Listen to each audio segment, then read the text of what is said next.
isn't the brightest guy. He's very aggressive. It's a really interesting film. I did end up liking it a lot once I kind of like got into the mode of what this film was trying to do. I can't think of anything like directly off the top of my head that's like it, but I have definitely seen movies that are pretty similar to this, where they're not really like a deterministic script, and it's more of like a world or an atmosphere it's creating. And usually those movies are best centered on a character, but usually those characters, especially like at this time, weren't women. So I think that's also something that's a little interesting about this, that like we're taking a look at like taboos and women's fantasies. The 70s were a good time for exploration, where filmmakers are starting to try things like that. I would have been really interested to see what this film would have been like if a woman directed it. I can't really think of any like woman director they would have maybe gave this to in America at the time. Maybe Elaine May. That would probably be like the closest I could think to that. I think she probably could have done something interesting with this. But yeah, I ended up really liking this a lot. It's an interesting film for what it is. My disc did freeze where it was supposed to, and I'm not smart enough to turn the Dolby off, so I'd switch to the Blu-ray for the last 10 minutes. I think the simplicity of the black and white in this was a good call. I like this art a lot, and Oh, it's black and white. Shit. No, well, no, just he's talking about the art. Just the art. Oh, okay. Yeah. And then you kind of get like the sleazy looking city, and then Man, I love the city. yeah, it's a great setting, for sure. I love this release. I think they did a really good job presenting this. I love this poster too. We were talking about posters earlier too, and they just like don't make stuff like this. And I love these just like screenshot of like life with this, and this poster like That fucking poster sucks. Shut up. I like this. Nah, that poster kicks ass. I love the guy that's like leering at her. You got the guy leering at her. I haven't even seen the movie, and that smile. poster sucks, dude. It's You too got against two you here. got that smoke. You got the smoke in the bar. Like I love it. I love it. It's classic. I can't okay. stand stills from the movies, man. As I poster like arts. it. But yeah, I enjoyed this. I think the special features are kind of. I'd say they're fair. I didn't read the book, but it does come with the 40-page book if that's what you're into. There's basically three features on it. The best one was the one that's called First Comes the Word, Richard Brooke and the Making of It, which was an interview with a film historian. And that was the most interesting and educational one for me. Richard Brooks has passed away, and the people in this movie are big stars, so they were not included in it. But that was a pretty good making a feature. That's the one and they talked more about his career and how he needed a hit at the time. His fall from like making a lot of great movies in the early 50s through the 50s, and kind of declining in the 60s. That was an interesting one. There was another one, the interview with the author, which was that was another one I kind of like had a hard time getting into. It was one of those interviews where someone's sitting at a desk like over Zoom, which I'm not really the biggest fan of. And then the one that disappointed me, that sounded the most interesting, it's called Defining Anatomy: The Trial of Looking for Mr. Goodbar. Was basically like a decency trial against us. This movie got slapped with an NC-17 or an X rating when it came out. So that was something that they were not happy about, obviously. But the problem with that featurette, it's like all it is a white screen with black text and then just like narration, and it's just not very captivating when like that's all it is. And I honestly had a hard time even like focusing, just because I don't know why they couldn't just use pictures. Yeah. Is it explicit? We needed a vintage EPK. No, it's just like it's someone like clearly just like reading from a script, and they're just like black text on like a white back, and it's just not really what I want out of a special feature. So that was a little disappointing, but I don't know, maybe someone's got a. So was the final? It was the final NC-17. No, I think it got repealed, but they originally they gave it an NC-17. Does it have like anything to warrant that? at all? I mean, there's like obviously, Yeah. it's a movie Yeah. about like violence with women and like sex and nudity. Oh, so it's all the that content. stuff. It's not necessarily about the the actual sleaziness of. I don't Oh, yeah. necessarily think that's it. It could be it, but I think the whole idea that that is a story like this centered around like a woman in the taboos of society with her was something that probably was not perceived at the time. Man, it's but pretty crazy to get an NC-17 in 1977. Yeah. It is Oh, they really thought it was sleazy for a ridiculous. Hollywood movie, though. They But, thought it was wow, that's a ridiculous when they crazy, got like, it. That I was mean- something they said. They were like, "This is another got slapped with an NC-17," and that was just ridiculous. So like, Yeah. it wasn't like something they were expecting, I guess, or thought they were going to have to deal with. They're probably just But- shell shocked. Yeah. But overall, Hmm. I would definitely. I'm sure a lot of people got in their package. Oh, so watching this because I think this was very good. Like soft, great. But this would have been like the perfect movie for the cinematograph line. A harder to find movie from an American auteur from the era that they're supposed to be releasing films from. So like, why is it not on that line? Which is that after watching this, it made me feel like that like cinematograph is like almost intentionally a dump line. I'm glad it's not on that line because I like that packaging way better. Yeah, I do too, for sure. I can't imagine if they like did this type. Well, first off, I don't think like this. Yeah, I don't think this would work. I don't like. I'm not a media book guy. I'm really confused by the cinematograph line or whatever because like if you're calling it a dump line, and we all kind of agree the packaging sucks on it, why the fuck is it such a popular fucking line? I don't know. People are being catfished. It's because we're the only ones that see the packaging as being shitty, and everyone else is like, no, it's fucking awesome, so I gotta buy that shit. To be or fair, I don't think the packaging is shitty. I don't think it's shitty, but it's not my favorite. I think this is just better. No, I don't think it's horrible, yeah. but I prefer that exactly. I like that hard box. We know we're just like heavy set collectors, I guess is what Dave would say, because like we're very familiar with like Kino, and like we say this all the time, like Cinematograph, like most of their movies could just be a fucking $10 on sale Kino movie, you know what I mean? Yeah.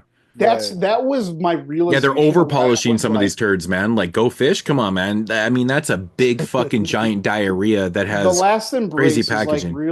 That was my like wake up call when that came out. I was like, you passed over this movie for Kino sale after Kino sale when you could buy it for $9.99. There is no way in hell you're not gonna pay $40 for it. Yeah. It's funny because, like I said, the three that I'm missing might be the three best ones. It's like, what the fuck? What is happening with this line? I'm confused. I thought like the last few were cool, and there were some cool ones at the end, but they're just not movies I'm paying $40 for. I'm sorry. But the thing is, I don't think any of them sold out though. So like, I think they're all still Only the available. early ones did. I think Red Rock did, and I think that's the only one. Yeah, Red Rock is the only one that sold out. I think the first one, Little Darlings, is still available too. I was really crazy. happy to get Thieves Like Us, but I'm obviously a little biased. I'm a really big Robert Altman fan, and that was a movie when I got into Kino I'd already missed out on. So I was very happy to be able to pick I mean, that one was pretty decent. Like the last two here are probably more Thieves Like Us. I was a big fan of it. The last two here, No. Shanks and Who Killed Teddy Bear. I think they're more fitting and more interesting than some of the other ones. But I am interested in the baseball movie. Oh, that's who. Now I just remember. Yeah, I heard somebody said this, I think today or yesterday, that just also watched Teddy Bear. They said like Sal Mineo was trying to do his best Marlon Brando in the movie. Mm-hmm. Yeah. But yeah, overall, Nice. I'm sure a lot of people got this in their sub anyway, obviously. But this is definitely a movie I was happy to pick up. I thought it was really good. I'm glad that this movie got a great release after being hard to find for as long as it was. And I would give this one an 8 out of 10. Yeah. Honestly, man, it's one of those movies that you watch and you finish Never it wanna and watch you're like, again. You don't really Watch know this what again to for feel sure. about it. You would. Like I would too. I knew I liked it. I can't wait to watch it again. You guys are fucking weird breeds. Come on. But- It's a New Year's movie. Oh yeah, and it's a Christmas movie. Christmas, New Year's, yeah. But Yeah, watch it in between. So I didn't know how to feel about it like immediately after. And after sitting on it for a few days and thinking about it, I was like, you know what? That was a fun experience. It was an interesting movie. It held my attention the whole time just because one, I was trying to figure out what the hell it was gonna be about. Um and two, I think that like the experimental aspects of it were pretty interesting. And then also like you kind of get invested in this girl after a while. You spend enough damn time with her. um, so yeah, I actually ended up liking it more than I expected. Mhm. I give it a 7.5 out of 10. Yeah, it's definitely a digest movie for sure. Yeah. Yeah, it's one, yeah, you the more you sit on it, the more you kind of like it. And then obviously talking about it too helped Yeah. with some stuff. What was up with that scene where is she dreaming where the doctor or somebody like goes under her gown and like kisses her tit? I think she was Yeah. dreaming. Yeah. Yeah, she has all Weird. those daydreams. Like there's Yeah. like tons of those in the movie. Like that's like a lot of the weird editing that is kind of confusing because like when the movie first starts, she's in class and then it shows her like getting it on with her like professor and then it goes right back to her like in her chair. Like they don't even give you any hints that it was or a dream. Yeah, You know and what I I mean? like stuff like that. I love the Yeah. ambiguity. The biggest thing I often complain about with modern movies is I hate when modern movies explain themselves to you. Like I do not want movies to explain themselves to you. Yeah, Well, give your you're a audience a seasoned chance. cinema watcher. Well, still, I guess. I don't know. I um just that's something that like I feel sometimes with a movie, like especially at the end of the movie, it's like and actually what happened was, and then they like expo dump what like happened in the movie too. I'm just like, do you think I'm fucking eight and didn't watch this movie? what did you rate it, Tony? I think I would probably say an 8 too. It took me a while to like really start buying into what was happening, but once I was like I was in it for the rest of the way and I ended up Yeah. loving where it went. Yeah, once you And get like caught honestly, in these worlds, like it's fun. You want to stay in them. right, and I feel like honestly after watching it and watching and going for like a rewatch after that and now knowing what to look out for, like I think it's Mhm. probably going to go up from there. Yeah, it could. And honestly, like this is a release came out, snuck in at the end of the year. Wasn't really a movie that I was aware of. I know you guys said you heard about it before. It doesn't seem to have much of like physical media presence outside of this. Um, Nah, it's one of those Oh, it's all legendary making your top titles. 10 list. You guys are just blowing it right now. Fuck. not Nah. necessarily. Yeah, not necessarily. But you know, it was I'm just fucking I with you think guys, that I man. think it was cool, like a cool title for them to release, bit of a gem. You know, it's one of the reasons we like Vinegar Syndrome is because we can get Yeah. something like fucking Blood Tracks and something like this in the same. Honestly, I'm surprised it was just a Vinegar Syndrome title because this doesn't really kind of like I know, I don't think I kind fit. of am too after watching it. Like I said, I think it was perfect for the cinematograph line. Yeah, Yeah. it should have been on there, from what I hear. Well, I mean, 100%. maybe this one was in like production for a really long time before they like really I think got it's too going. much of a prestige title that Vinegar Syndrome wouldn't want to put it on a sub label. Maybe. Legit. Yeah, But I mean, if It's too Cinematograph big and is too legendary of a movie. if it's their top selling line right now, why not put it on there? Well, I don't know if it's more top Isn't selling it than supposed the to be a regular little stuff. bit highbrow, high grade on that Cinematograph line? I mean, for us, it's not really working, but apparently it is for others. So who knows? Yeah. All right. JP, What'd you give it, Moods? I gave it. Well, I'll watch it later. This is one of Why the didn't you watch it? I can't wait till it makes your top 10 and none of ours. because After you it's not watch like it's it not like I before don't next have week. it. It's because Right. I did not. I thought it was just gonna fuck up, and I didn't want to go through that, and I was like, fuck it, man, whatever. Wait for my And disc. Wait for my disc. all right. So, but I mean, maybe I'll just pop it in, and if it plays, I'll just change the. So you can't play it on the what mode? Yeah, change the Dolby, Dolby. Change the Dolby just to what? stereo or anything else. Okay. Okay. Whatever the other options I didn't are. know that. I didn't know that. I thought it was just fucking up, and I was like, I didn't want to do Yeah. that and have to get up and pop in the other disc, and I was like, fuck that shit. Could have just watched the Blu-ray from the get-go. I mean, it's a I'm not doing 4K, that. and I'm like, I'm Yeah. not gonna do that. Like, that's the 4K ridiculous. looks good, but it doesn't look that great. It doesn't look It's not like the fucking type Well, of Tyler, movie- how does yeah. how does it look versus the 4K versus the Blu-ray? Because you're the one that actually did It's watch not both. honestly like a huge difference, but like your 4K TV will also automatically upscale Blu-rays, but it's also not the type of movie that's like Yeah, it's obviously if it looks like shit, like it's gonna look better on 4K, like no doubt. But it's Yeah. also not the type of movie that like you need like on 4K. yeah, you're not getting like crazy scope and stuff like that. Yeah, You know, Yeah, you there's can Right. a watch lot of close Right. quarters. yeah, a lot of the movie is like shots of like interiors. To me, like I've been most impressed with like 4Ks on westerns, honestly. Like older westerns that are in color because you get a lot of giant like landscape shots that just like never look so good. Like The Good, the Bad, the Ugly looks like incredible on 4K. Yeah. the blue skies. Yeah. Right. All right. So the title that I picked this month, which the reason I picked was because I think it came out in like December. Yeah. Was Santa Claus Conquers the Martians and Other Holiday Hallucinations from American Genre Film Archive and Something Weird. Do you not have a slipcover? I do. It's right Oh, here. I was like, you didn't get one? I was like, that's weird. Yeah, no, I took this little card out and was reading it while we were preparing. So yeah, I've seen this film before, I think a couple times, honestly. And I just I've always liked it, but I kind of wanted to see. I've always seen it in like public domain, like DVD type things, you know. Like Oh. remember those old ass slim case, Yeah. like Yeah. dollar DVDs that you'd find that were just like Night of the Living Dead and Yeah. Yeah, I was gonna say Night of the Living Dead was one I'd always see. yeah. And but I remember seeing it on one of those, and you know, it's kind of charming, but really what I the reason I really wanted to check this one out is because of this specific release, because they really went all out with like the drive-in theme of it. And you know, so you have the film, which I guess I'll start with that. Santa Claus Conquers the Martians. It's a 19 what 50 I think I it's didn't six realize it was that sixty four. old. 64, sorry. 1964 movie that was made for pretty much drive-ins.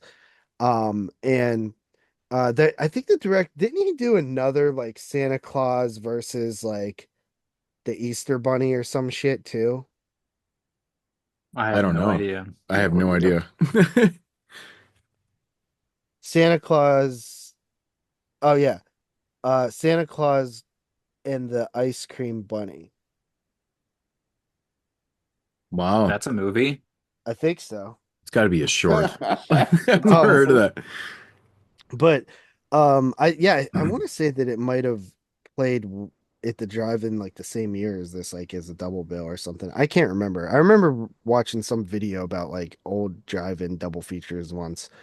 But the movie is really ridiculous and silly. It's cheesy B movie shit. Like when people say B movies, like this is what they mean. Like when that term was created, it was stuff like this. Um, but it follows basically these Martians on Mars who are all like annoyed that their children aren't like being like studious like Martians, and they're like all distracted because they're watching Earth TV. And it just so happens that there was a interview with Santa Claus down on Earth for some TV station, like kids TV or something. And the Martians are all watching that. So the leader of the Martians goes to this like 10,000 year or 8,000 year old Grand Elder Martian thing, who tells them basically in like the most stoic, like, the children are watching the TV of Earth, like that. And he's all like, you know, they're distracted. And because on Mars, whenever you're born, you pretty much are fully intelligent as like an adult by the time you can like walk or crawl, because they pump all the knowledge into you. This is like more plot than this movie deserves, but I so watched it. they're I don't even remember any of this. so they're like Well, it helps that I've seen it a couple times, but they're all like, so basically, in order, like, basically, we need to get our Martian children to have more joy in their life because it's been all work and no play their whole lives since they're born. And so the guy's like, well, clearly the obvious answer is to steal Santa Claus, which is where I think Tim Burton ripped this movie off. Um, in Nightmare Before Christmas. But so the Martians go down to Earth, but then they're like, holy shit, there's a bunch of Santa Clauses. Like, what the fuck do we do now? And then they're like, I know, let's kidnap some children, Earth children, because they'll know the real Santa Claus. So then they capture the real Santa Claus and they go back up to Mars and they basically enslave Santa and the kids into creating a toy factory.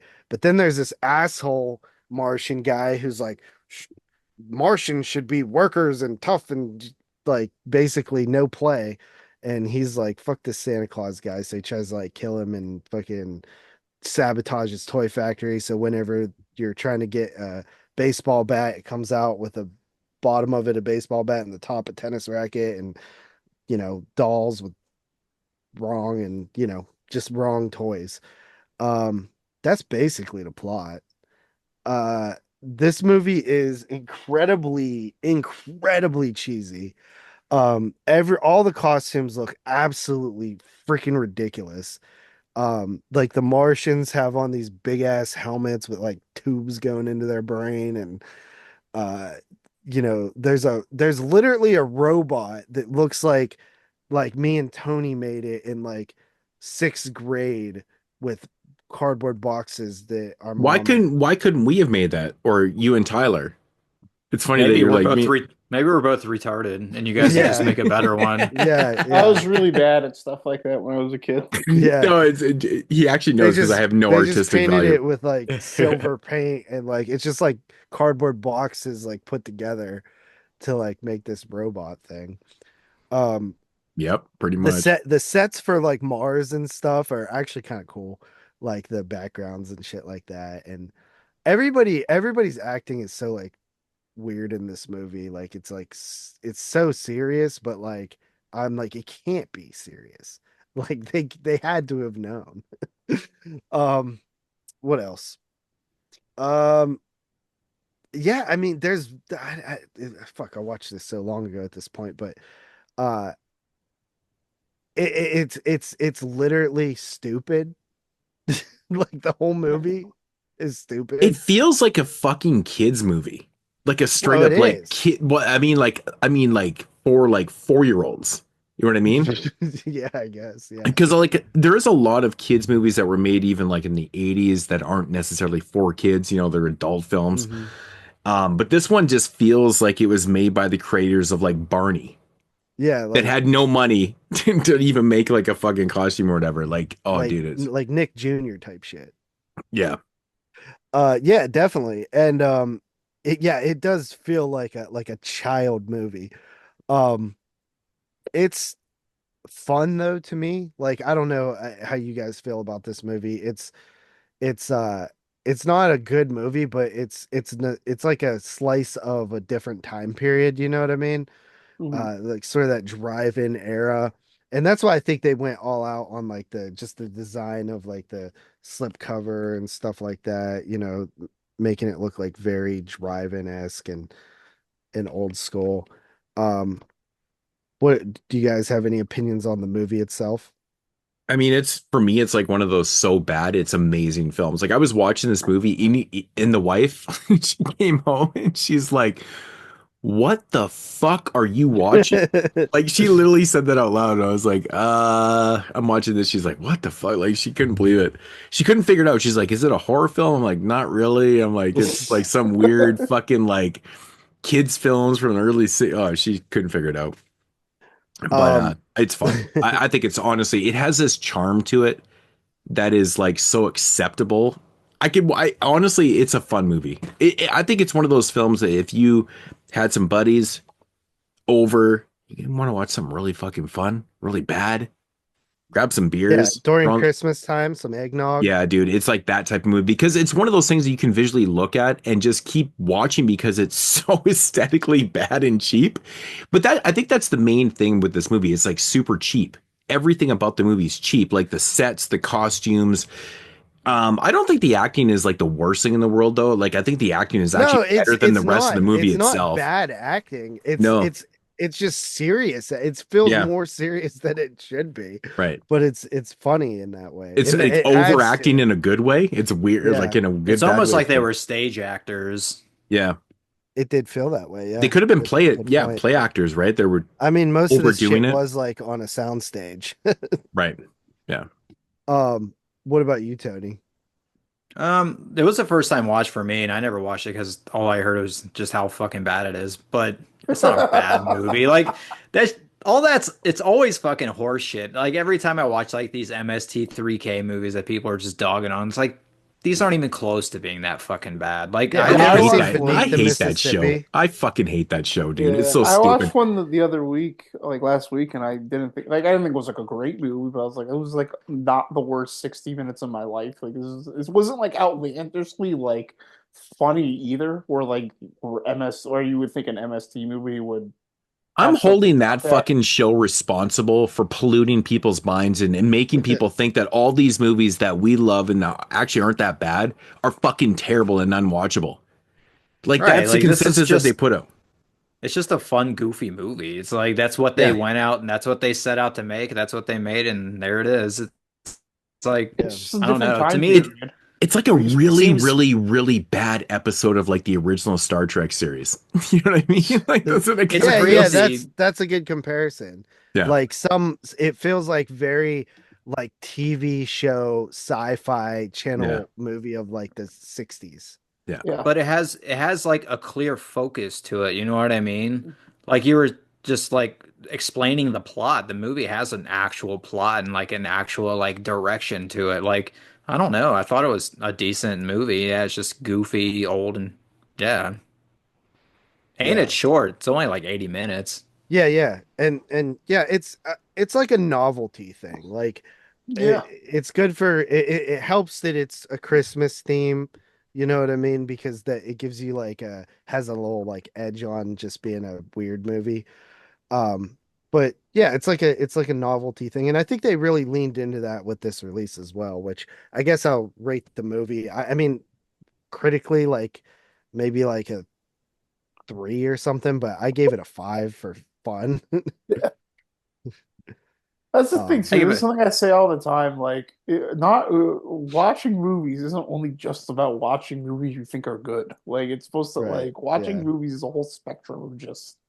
Hmm. I give it a 6.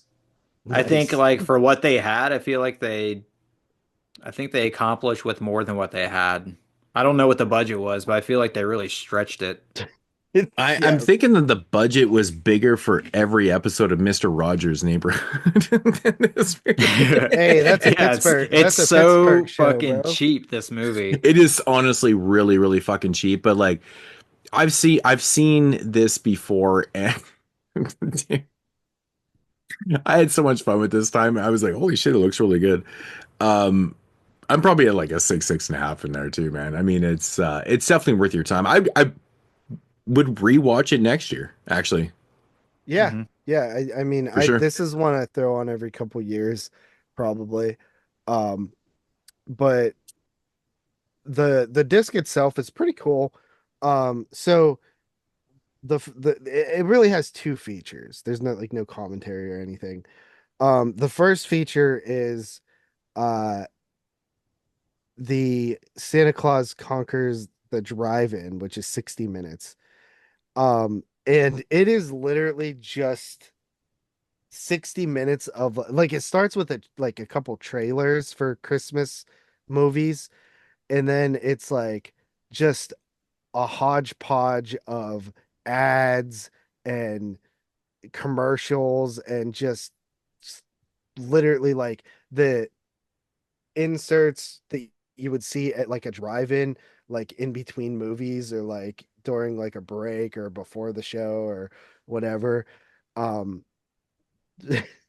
And oddly enough, commercials for Christmas seals, which were sold to sort of spread awareness and to fund research for tuberculosis. Yeah, And that was weird.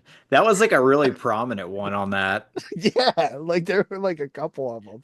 It was Who like, was who make was sure the you buy famous your. person that was I can't fucking remember, dude. it was a famous act oh, it was Gene Hackman. Yeah, Gene Hackman. He was just like pimping out this like seal shit. Yeah, these Christmas seals, which are basically like stamps, I think, like mail Oh stamps. yeah, I love G Hacker. It's like, yeah, buy these to put on your Christmas cards so that we could stop tuberculosis. And it was like a big deal. And then like there's just like ads throughout it for like, just like still pictures where it says like, stop by Ruby's Diner in bumfuck Iowa after the show. Stuff like that. Yeah, So it's all good. local shit. So Yeah, good. just like some local drive-ins, like fucking uh, film canister that was like a minute long promo that they had made, like ended up at, preserved and Yeah, It's cool. the inserted in drive-in there. I go to once in a great while has shit like that where they're like hungry after the show. Oh yeah, with the drive-ins I go to have tons of that old like those old reels, like you know my favorite is like the Rico's Nachos ones. Those are the best. The Oh, jalapeno Rico's nachos. always says "see," and it's funny and probably racist. Yeah, you can't put that in an JP, the accent. only person laughing at that. Yeah, I'm Mexican. I'm Oh allowed. yeah, Exactly. you can say that stuff. You're Yeah. Mexican. We have Yeah, Mexican Um. folk here. you Mexican laugh at that. Yeah. You Mexican laugh at that. uh and it's a fun thing. It's kind of like a Yule log type thing that you just throw on in the background during like a Christmas party or something. It's an hour long. Perfect for that. Yeah, Yeah. it fits that really well. Absolutely. And then you have, I don't know, about what, like 12 or 13 shorts or something like that. One, They're all two, Christmas ones, right? five, Mhm. 6, 7, 8, 9, I 10, think I 11, watched like the first 4 12, before I 13, quit, 14, 15. and then that was all I watched of the disc. Yeah, so I didn't watch all of them, but I did watch like a couple, like the first couple are stop motion. There's an animated one in there. Um and the reason that I didn't dive into them is You because didn't watch Christmas the had Liberace passed. Christmas special? No, it's because Christmas had passed, and I was like, I just can't get in the mood to watch these right now, um, because of when we recorded the show and stuff like That's why I that. watched So this like a month ago. It was like during yeah, Christmas. I was like, man, I had That's to do funny. it then. yeah. But But next year, I'll definitely check out those shorts because they are cool. They're all from like the '60s. You know what I mean? And that's just neat. They're all Christmas. No, there's some from the '40s, '30s, '50s. 60s, so like basically the 30s to the 60s, you have all these different short films from that are Christmas themed, which is just neat. Like that's a cool thing to have Ton on of here. them. Yeah, and that's what's really dope about this release, man. It's just a cool neat experience. It even came with a little Christmas postcard, Ooh. so Cute. yeah, of the movie. But yeah, I like stuff like this. I'm a sucker for like an era that I kind of missed for the most part. Like I have a couple drive-ins and stuff. I go to the drive-in, but like that era of like the 50s, 60s drive-ins was just such a cool time period for film, and this stuff that came out during that time and would run in these drive-ins. It's just a different era of like Americana that's awesome. That I like to visit through memory of film. uh, but yeah, so Santa Cool. Claus versus the Martians, definitely a cool release to pick up. I definitely recommend it.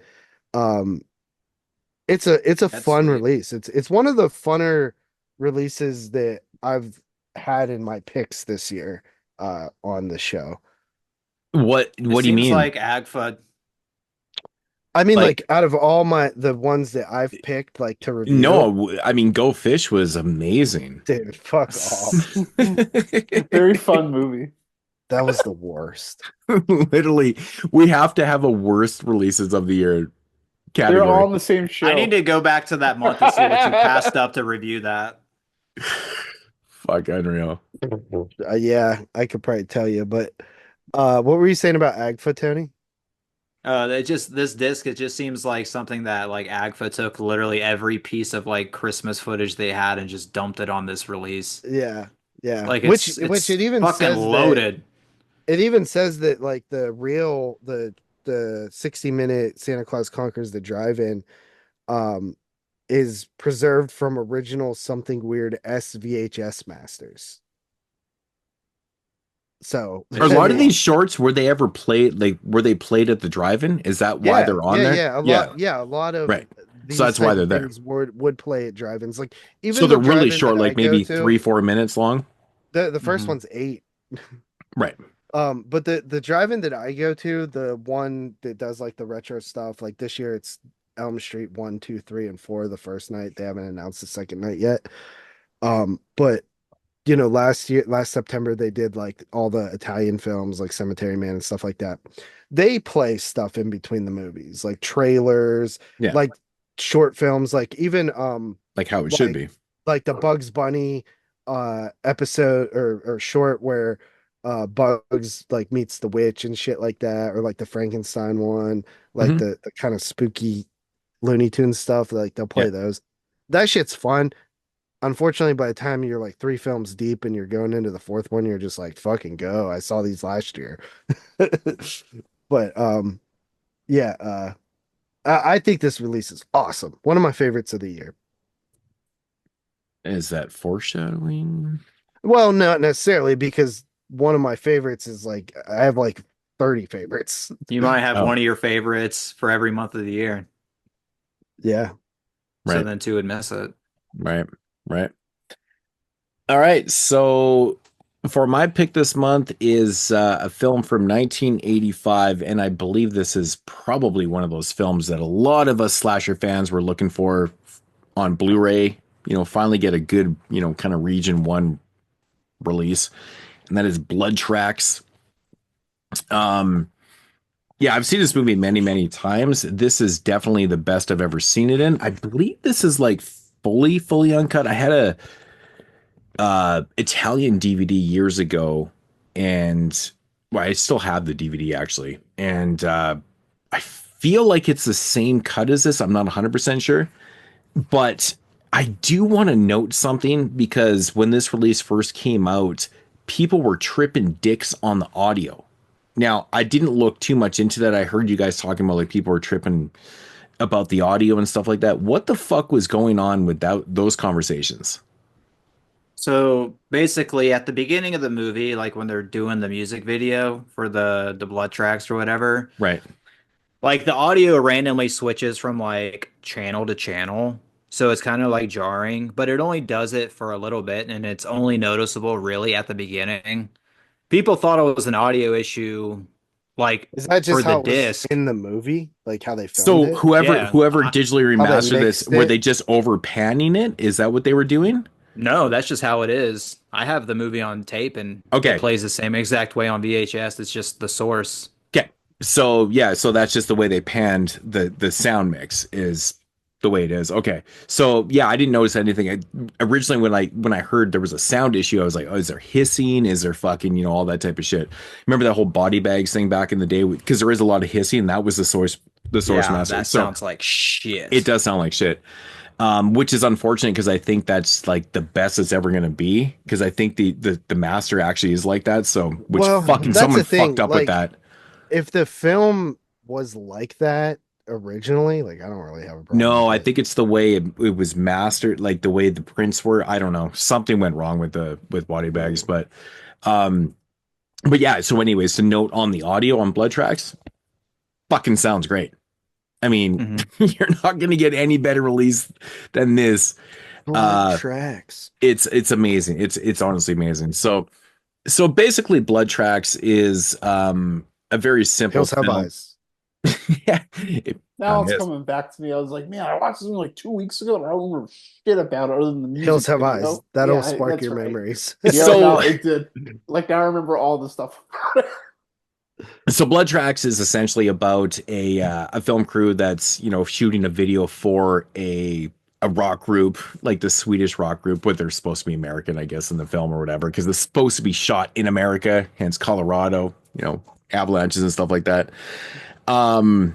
We do And- get avalanches. We do get avalanches, but it's actually really kind of funny because that's totally stock footage that's in the film. So anyways, it follows the actual real band's name is Easy Action, but for some odd reason in the film they chose not to use the real band name, and it was an odd choice because they were semi big in Sweden, but they hadn't broke out nationwide or nothing. Like really nobody knew them out of Sweden at the time, but they chose not to use the real band name. And they actually talk about this in the features later, that it was a stupid fucking move to make. So anyways, the real band in the film is Easy Action, but they go by Solid Gold, which is so fucking corny. It's such a corny name. I don't know who came up with Solid Gold, but As the band too, like, wouldn't you want like your name to be on this so people can find you? But I believe like the band members all use their real names in the film, but the band name is different. It's so weird that they did this. So anyways, they go up to this like remote lodge to go shoot this music video for Blood Tracks, or like their latest single or whatever. And so they go up there and you know, basically people start getting dead, you know. It's a slasher film. You know, the funny thing about Blood Tracks, it really is The Hills Have Eyes in snow. Yeah. It really is The Hills Have Eyes in snow, because it's about a killer family, like a mutated kind of family or whatever, that's, you know, killing, you know, the people. So there is a backstory in the film, which is kind of, you know, it's semi-interesting, but the film opens up with essentially this family, this mother, and she's got some kids and stuff like that. The father comes home all shit-faced drunk and stuff like that, and he's obviously a shitty dude. And he kind of attacks her a little bit. She, you know, defends herself and ends up killing him. So what happens is she takes her kids and they bolt out. And so it jumps to 40 years later, which, you know, is present day 1985. And so this would make it like 1945. And what they've done, they've ran from the law because, you know, they killed the husband and blah, blah, blah. And they've like shelled themselves up in this like abandoned kind of factory. And they've, you know, starved themselves from society that way and evaded the law by doing that. And so anyways, what happens is they go to this remote place, they see this factory, they want to shoot in this location and stuff, and people go there, you know, check out the location, and they end up dead because, you know, they're defending their territory because they've been living there for 40 years without any contact from the outside world. And yeah, so that's what happens. Man, this movie is so fucking fun, man. I've seen this movie a couple times throughout the years, but this was the best. I swear to God, this version is a little bit different. I swear the gore is a little bit more in this movie from what I can remember. I'm not sure if I'm remembering correctly, but I feel like this movie's fully intact in the gore situation. You know, it's one of those films where, you know, it feels like it's a star vehicle for, you know, Easy Action, but it actually wasn't even written for them. You know, the backstory is with Easy Action is that they came to the director of the film, and you know, they were, like I said, they were kind of a thing in Sweden at the time, and Mats Helge Olsen was, you know, kind of a thing in Sweden. But he did like action films and stuff like that. He was known, and they wanted to make a movie. And he kind of agreed because, you know, there's a whole story with him too. It's got intros. I'll get into it in the special features, but it wasn't like fully created as like a star vehicle, but it kind of seems like it should have been. But them not using the real band name kind of proves that it wasn't, because why wouldn't you use your real band name if it was created as a star vehicle? I have no fucking idea what the hell's up with that. But the weird thing, like I said, is that they play themselves in the movie. Go fucking figure. They admit. So what's the actual band name? Easy Action or Solid Gold? Solid Which one's Gold. the real band? Easy Okay. Action is the real band name, and they went by Solid Gold, but they use their real Okay. names in the movie. Like every time the girls call them by their names, those are their real names. So there's actually a special feature where a couple of the band members are talking about it, and they regret not using the real band name Easy Action because, like, why the fuck not? They used their real names. They just didn't really think it's a better name. Yeah. Their idea behind the film and contacting the director and making this film was, based on the Kiss film, right? What's the Kiss movie called? Kiss meets the Phantom of the Park.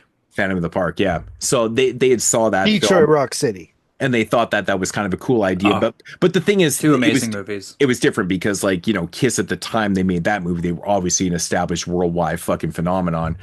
Like, this was kind of a star vehicle, but at the same time it wasn't because they didn't use their name, blah blah blah.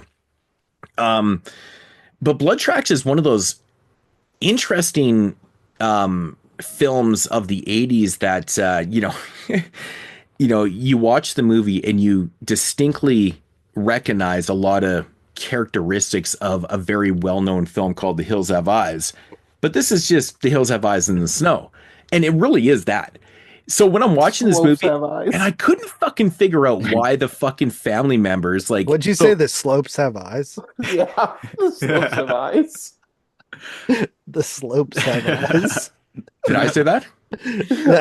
Tyler did. No, the slopes. The slopes. That's a good title, actually. That's good. The slopes have eyes. So I'm like watching this movie, and like they actually cut this out of the narrative because, of course, funding got cut on this, and like they had to change around the script. And actually, the director even says the script wasn't even fully written when they actually attacked this movie and stuff. Like, so they actually end up not like Charles Band did this. Pretty much. But yeah, with the story and stuff like that, it's like you just totally cut me. I can't remember what the fuck I was saying now. You asshole. They started filming before the script was finished. Oh yeah, so yeah, into the backstory. So there was supposed to be a little bit more backstory with this, like with the family being like all religious and stuff, because you see this thing throughout the film with like kind of religious stuff and things like that, but like they end up having to cut all that stuff out because the idea was to write this, but they never actually wrote this. But casting in the film was really interesting too, man, because of course this movie is supposed to be set in the U.S. in Colorado, and it's fully shot in Sweden, and you got this whole American thing that's going on there is like fucking, it's totally amazing. It's totally amazing to me.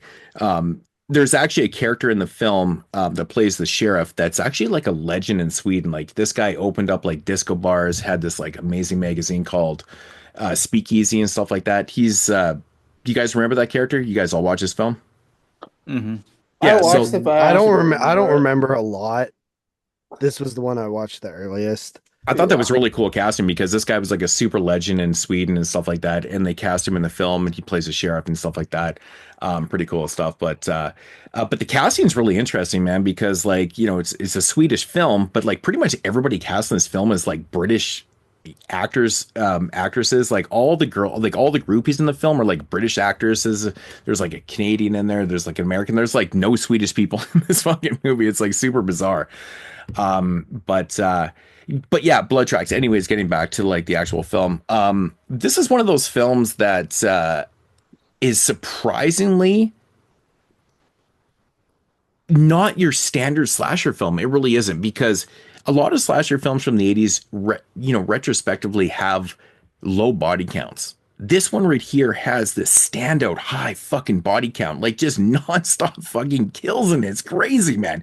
You don't really expect this shit to happen.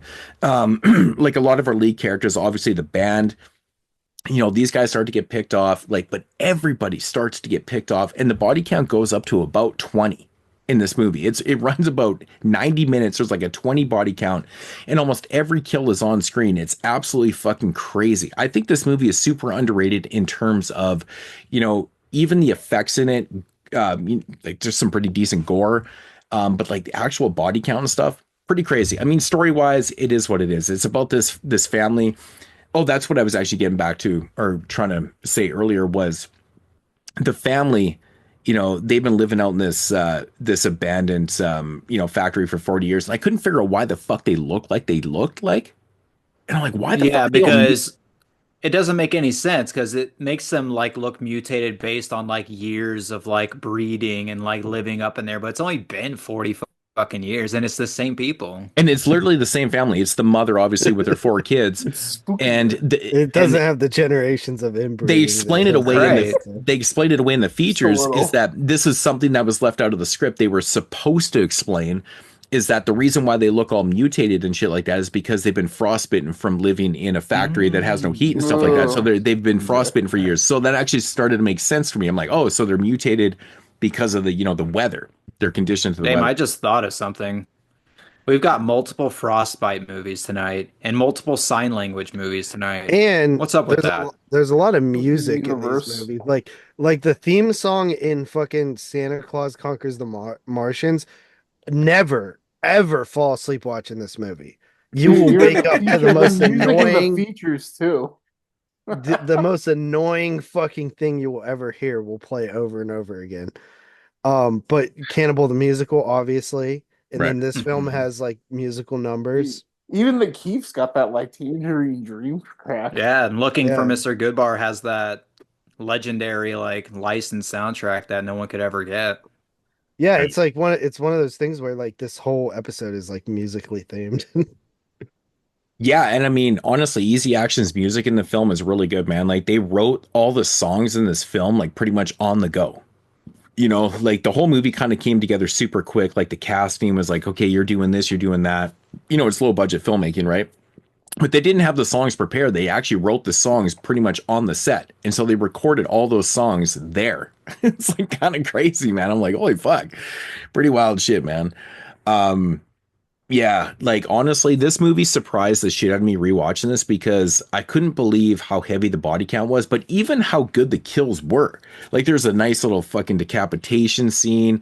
There's a scene, like there's a lot of booby traps in this shit. Obviously, The Hills Have Eyes kind of thing. And, you know, I'm thinking JP fucking hated this movie because of all the booby trap kills. But there's a really fun one where a girl gets tied up.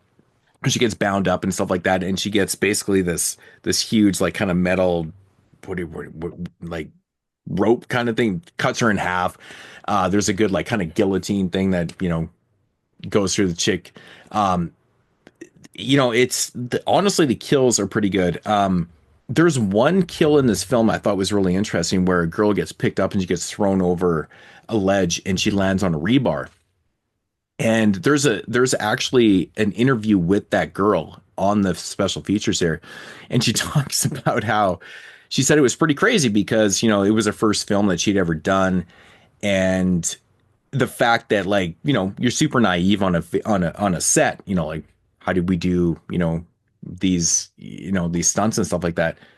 So they actually had a guy pick her up and throw her over for real onto, like, she said it was like 2 stories.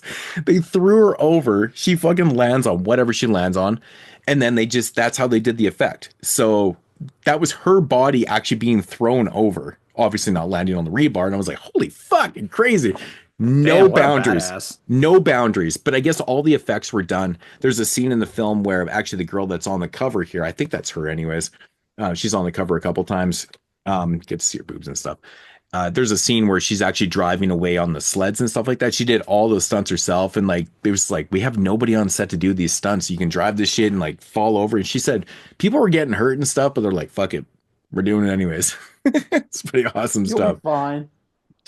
Yeah. Pretty cool stuff. There's actually a lot of nudity in this movie. That was one of the things I was like, well, you know, going back to like, that's actually where I was getting to next. So this movie was directed by Mats Helge Olsen, who is kind of like this very eccentric director in Sweden that, you know, he was known for being a super, super hella nice guy. In fact, actually, this opening scene in this film is his wife, and his wife in the film. And those little kids and stuff were actually his real family and stuff like that. Apparently she did some script writing and stuff like that. But like, yeah, he's like this very eccentric director. And everybody that did interviews in this movie said he was awesome to work with, man. He was super chill to the point where every single day on this movie was a party because he lived like a party. That's how we worked. So his motto was like, what we do on the set is we drink vodka and we just shoot shit. So Like he would literally like have vodka bottles sitting in the snow and just give people shots all fucking all like the whole time they recorded the stuff. So essentially, the band Easy Action was like obviously naive to acting and stuff. They were kind of, gun shy with and stuff like that. They were shit faced the entire time. Like this guy would just do shots all the fucking time with everybody on the sets and stuff like that. I'm like, that's like crazy weird filmmaking, man, to be shit faced and just be doing this stuff. It's pretty wild stuff. Right. Smoking is one thing, but drinking, holy shit, how can you even function? Yeah, I thought it was really bizarre that like everyone kind of respected him because they were like, he was super nice about it. Like he was never aggressive. He just, okay, guys, it's time for doing shots, and that's how we're gonna film everything. So pretty wild, actually, pretty wild. I mean, the whole production team was a ragtag family. So getting into like the director, actually, I want to talk about actually this is also apparently co-directed by Derek Ford. Derek Ford is a producer journalist. I don't know how he gets a director credit on this. I don't know if this is like an IMDb thing or whatever, but Derek Ford is also responsible for Don't Open Till Christmas, right? He's the British, writer, director, producer, whatever. Hence the reason why this thing is a little bit, got lots of titties in it. It's very sleazy. If you've seen Don't Open Till Christmas, they have that like they both have that like British sleaze factor to them. Mm-hmm. Yeah, it's all like the girls, weird similar vibe. All the girls in this movie are actually British girls that he had casted. And that's why this movie's super, super ultra sleazy, man. Like there's tons of weird scenes in this film where like one of the bandmates is like making out with this chick and she's like, yeah, you want to go hear the avalanches, and they run outside to this car and it gets covered in an avalanche and they're like fucking in there, and like it's so bizarre. Yeah, there's even like a scene where like they're all just like a bunch of naked girls. Like, yeah, fucking yeah. Like the whole opening, probably 20 minutes, has so much just sleaziness to it. But that apparently that's all Ford. That's all Ford that was involved in that shit. But like, I kept thinking to myself, going, man, this kind of feels like fucking Don't Open Till Christmas. Yeah, it's the same fucking dude. But yeah, fucking Blood Tracks, man. This is it's a fun ass movie. Surprisingly, really good kills. Like, honestly, I respect what they did in this movie, man. It's a low budget film that they took the time to actually kill pretty much everybody on screen and give a different type of kill every single time. Unbelievable, man. Like, I mean, the body count has got to be around 20. Highly unusual for a slasher film at this time. I mean, slasher films in 1985 were obviously on the decline hardcore. And, this is made by a foreign director who really wasn't in the genre of making horror films. So you got to give him mad props for this, man. He made action films. He made a lot of low budget stuff like that. But to go out and do this shit with a ragtag crew, like what I mean by ragtag crew is there's this crazy story from one of the guy that plays John Flyboy in the film, which I get the fucking Dawn of the Dead vibes hardcore in this movie with the John character, man. Like they keep calling him Flyboy and shit like that, and how this movie ends on a helicopter. Crazy shit. I keep getting the Dawn of the Dead shit, man. But anyways, Jeff Harding is the actor, and he tells the story. He tells the story about how this movie was basically perceived with production value.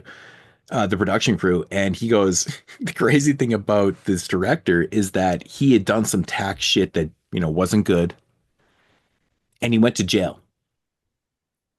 Now the thing is, in Sweden, when you go to jail, you basically go for 11 months at a time and you get out for a month. What the fuck? Huh. Dude. Oh yeah, I've seen some. I'm moving to Sweden. Like their jails, like our jails, like they're like the most decrepit things, and like they make you hate yourself. But I guess in Sweden, their jails. So if you get like 6 months in jail, you can be out for 11 months and you go to jail for a month. And this was happening for a while and stuff like that. So anyways, this director of the film, he like, I'm a director. and I need some fucking guys to make this movie. So Oh the my crew God, on this dude. movie is basically everybody from jail that he had met in the joint. So you want to hear something crazy, man? So the guy that did the effects, like all the facial stuff and all the effects in the film and stuff like that, was a dude that he met in jail. And the crazy thing about this dude that he met in jail was he was convicted for killing his wife with a fucking axe for real. He was literally an axe murderer. Sweden's a wild place. But how the fuck this guy got out of jail is insane to me. Like, he was out of jail. So anyways, this guy was the effects artist. You. Don't do it again. But Jeff Harding says, he goes, the guy that was doing the effects, the guy that killed his wife with an axe, he goes, he was awesome. He never said a word. He just did the effects all day long for 4, 5, 6, 7, 8 hours a day and never said a fucking word. I'm like, yeah, because the guy was insane. He was fucking insane. I've seen the scenario before. I know what it looks like. Yeah. So I'm like, holy shit, dude, this is crazy. Like, we're talking ragtag, but like, even to make it worse, there's a character in the film, one of the brothers. He's like that little short blonde haired guy that's all decrepit and shit like that.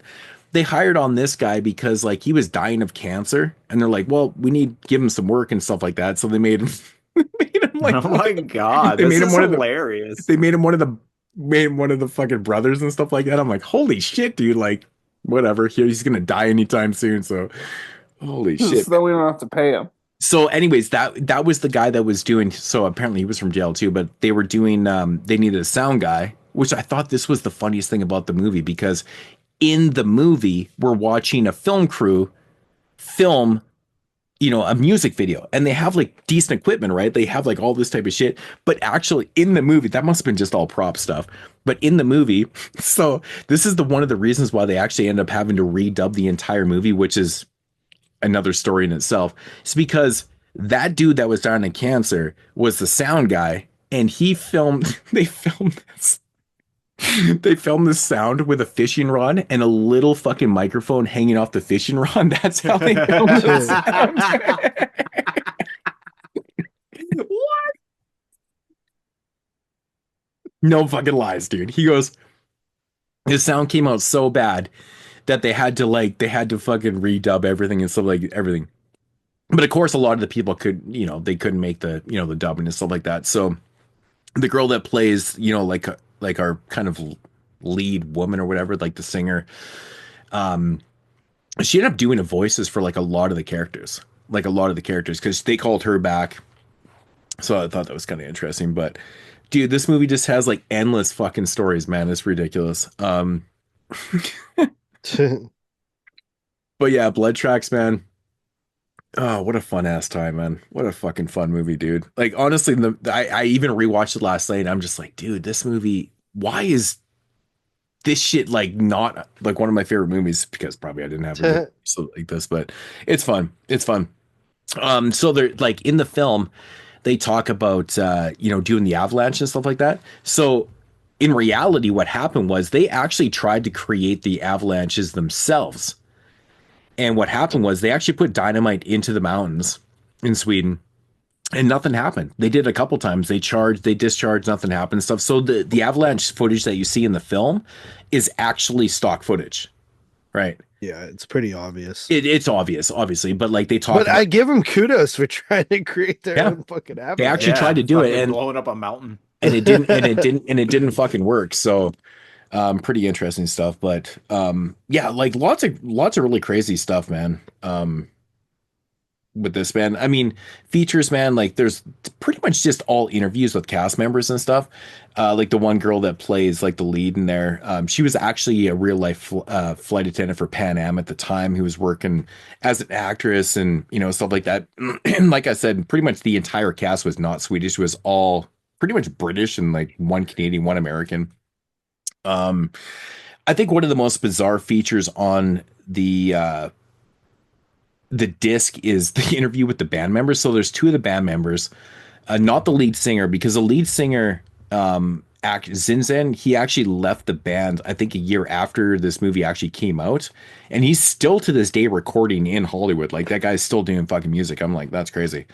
But kudos to him, because he was pretty fucking awesome. But anyways, there's an interview with two of the band members, and it's recent, And it's so fucking weird, dude, because they're in a restaurant and they're recording and they're like ordering food and the waitress is coming by and they're like eating their food and like people are showing. It's fucking such a weird interview, man. I'm like, that's so strange to do.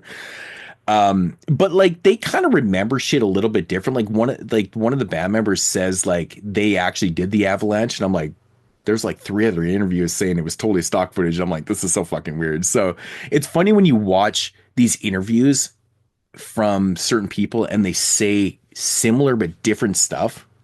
It's so weird. It's so fucking weird. They're probably too drunk to remember.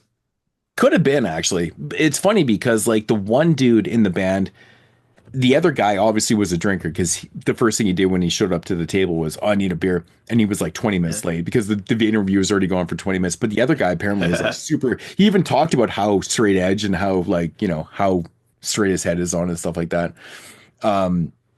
Which is really interesting. But like, you know, I mean, there's just a bunch of interviews like Tina Shaw. She was in Lair the White Worm and like later on and stuff like that.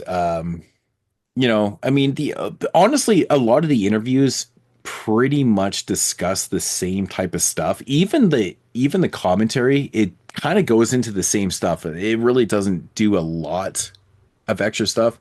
I mean, I could get into specifics about the people, but nobody really wants to hear that. I took way too many notes here.